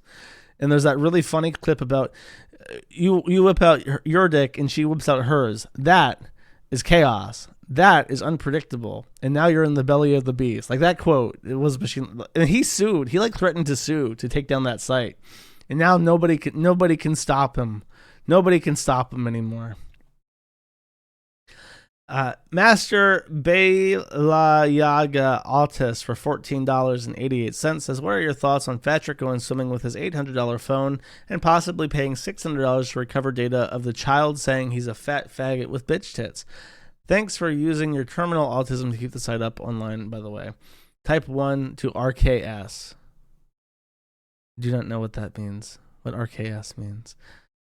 God, I know what people were speculating that he would have on his phone after a nice trip to Mexico. I shall not repeat such things in polite company because the stalker childs are known to be a little bit inventive with their claims. But it is funny that he has destroyed his phone, yes.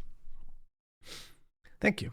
Never Forget for 2 says, "Oh, why Slobbermutt, there is a child with a horse and admitted gender identity issues and a love of young girls for a mother-father. No one's asked it lately. What is poor Rosie's chances? Literally 0. Unless Ralph dies and May abandons her with Harry, her chances sit roughly between not a hell's chance or a snowball's chance in hell and nothing. No chance at all."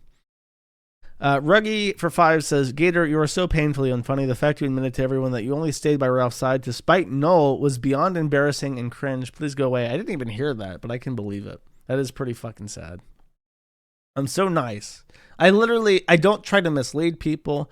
I don't try to gay out people. I tell people the truth, what I actually think, and I can back up what I think with at least a little bit of solid reason. And everyone treats me like I'm just evil, and everything I say is like an emotional reflex or some shit. It's like, No, I'm not. I'm literally not trying to trick people. I am literally trying to do what I think is right. And I never get credit, Chad. I never get credit.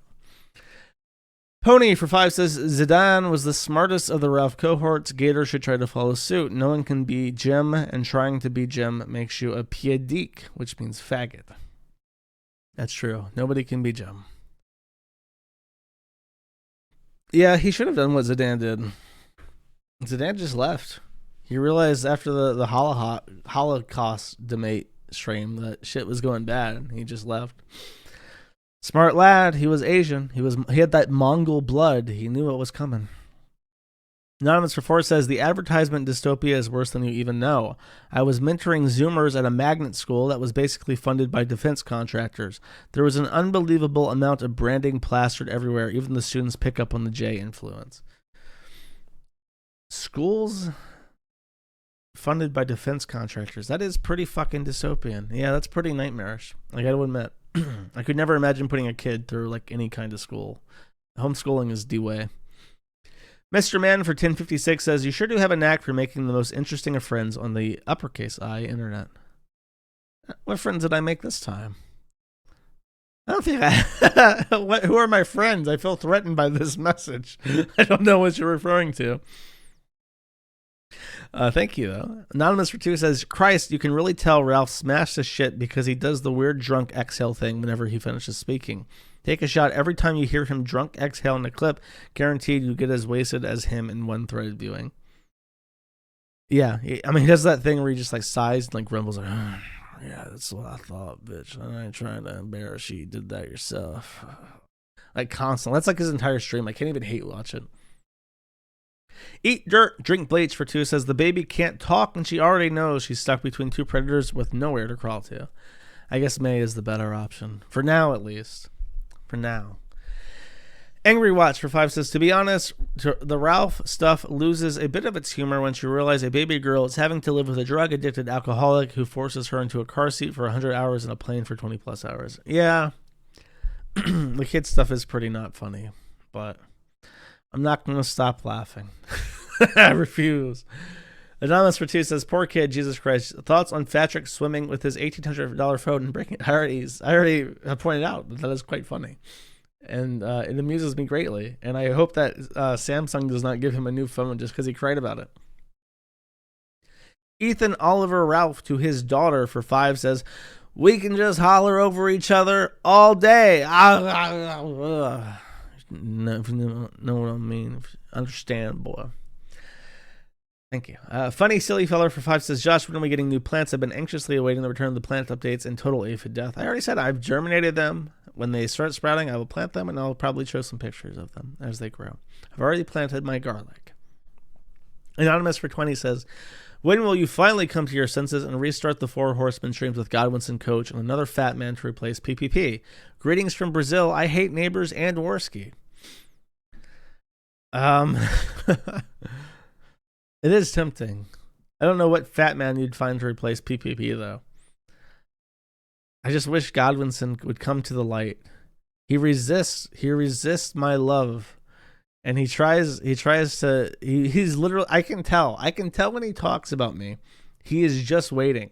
He's waiting for something to happen or for me to fuck up in some way that he can pounce on me for.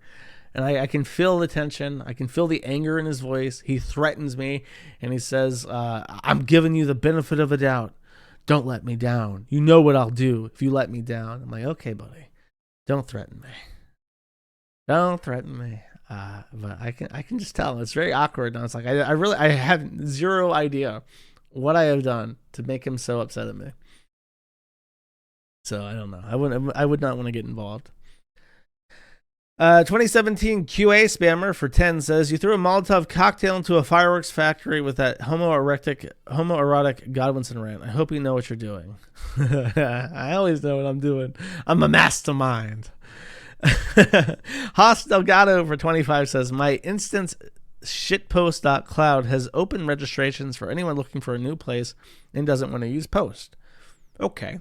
Haas Delgado's instance is shitpost.cloud. .cloud is the TLD. Shitpost.cloud. I hope it's not shit. I hope you don't have Halalicon on it. Cyrax for 2 says Cyrax. Thank you. Numbers for 5 says, hey, Josh. Or hi, Josh. Gardening looks fun. What is the most entry-level vegetable other than tomato? You're asking the wrong person, boy. I am entry-level as it gets. There is a mutt-looking dude on YouTube that I follow who is pretty interesting. I don't know. Can I find his... It's called like Epic Gardening, I want to say. Yeah, Epic Gardening is one. And then there's a really, really funny...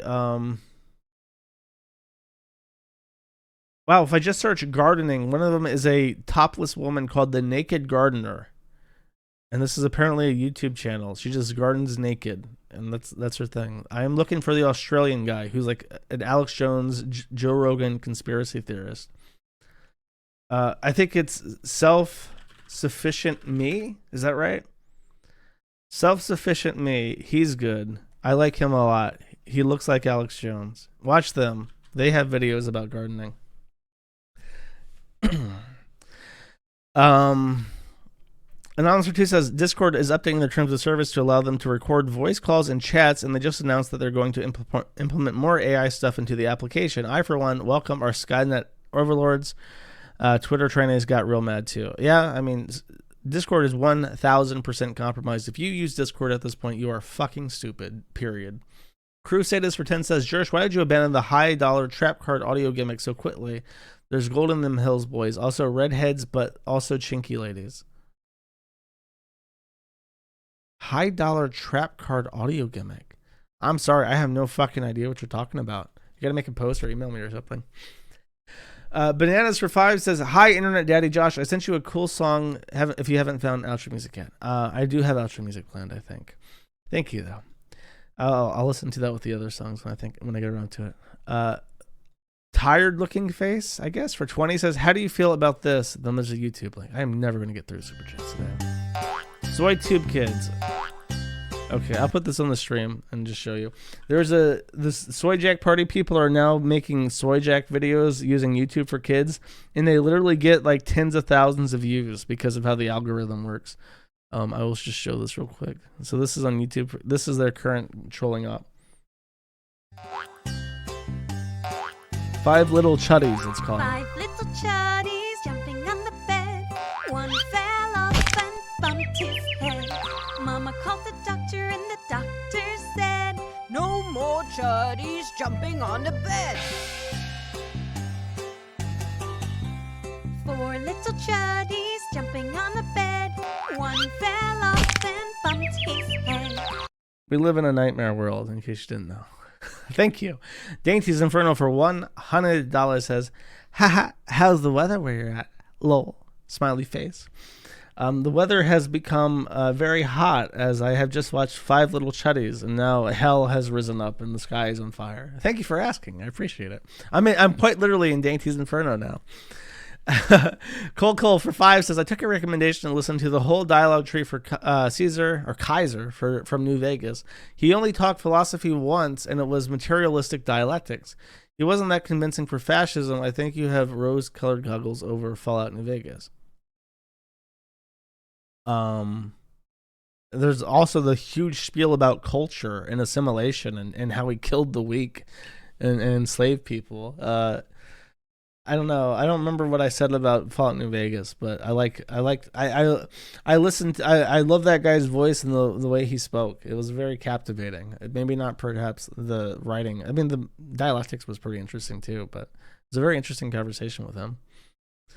Tatters for 20 says, smiley face, DDoS retardation. Nice touch. Thank you. I do consider myself very funny. I appreciate it.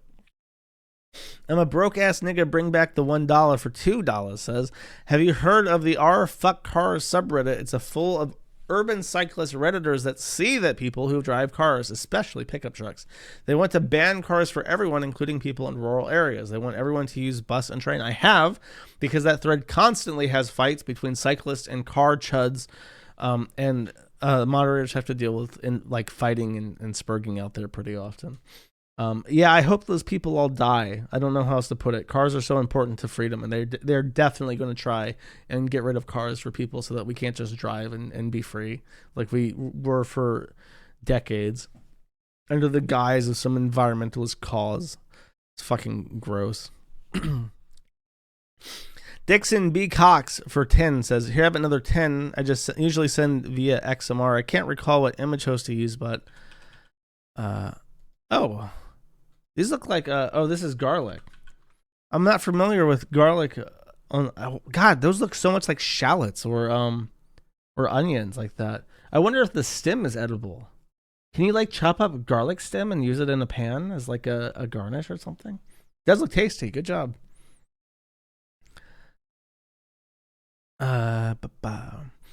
Ice Mexican for 10 says, hey Noel, not sure if this is the right place to put links. Short vid but gold. These are proud anti-service service members protecting Western ideas. Thanks, Nibba.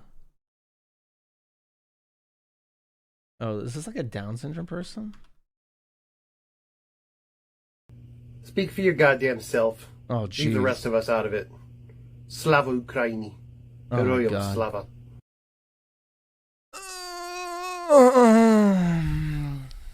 I don't support the invasion, but I also really, really don't support NATO.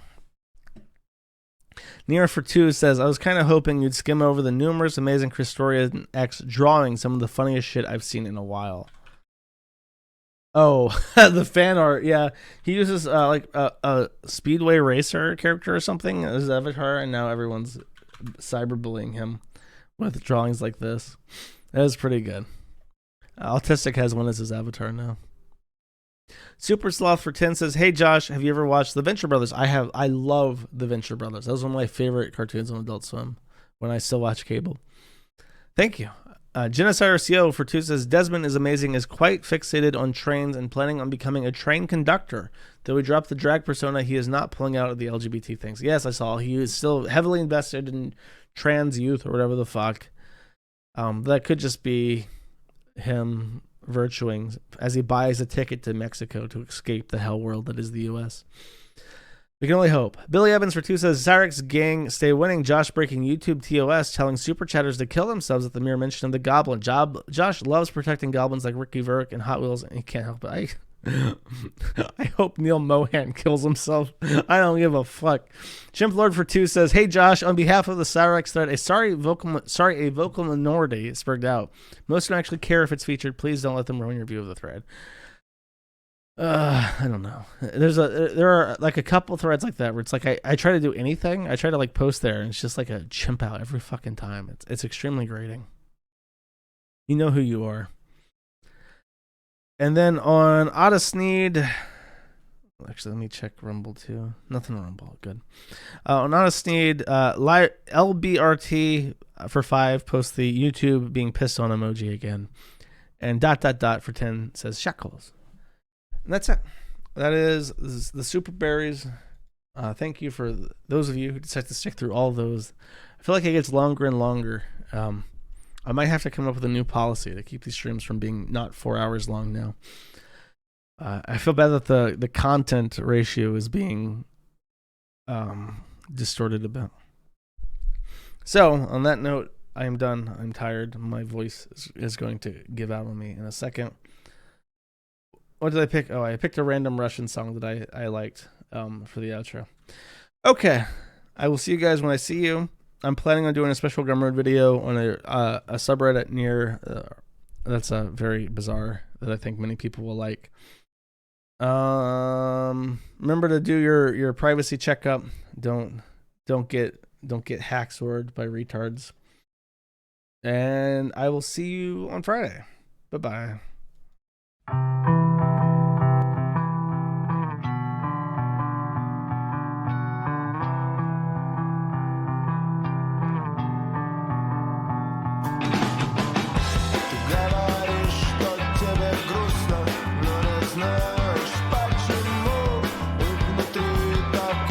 Что все зря, ни к чему.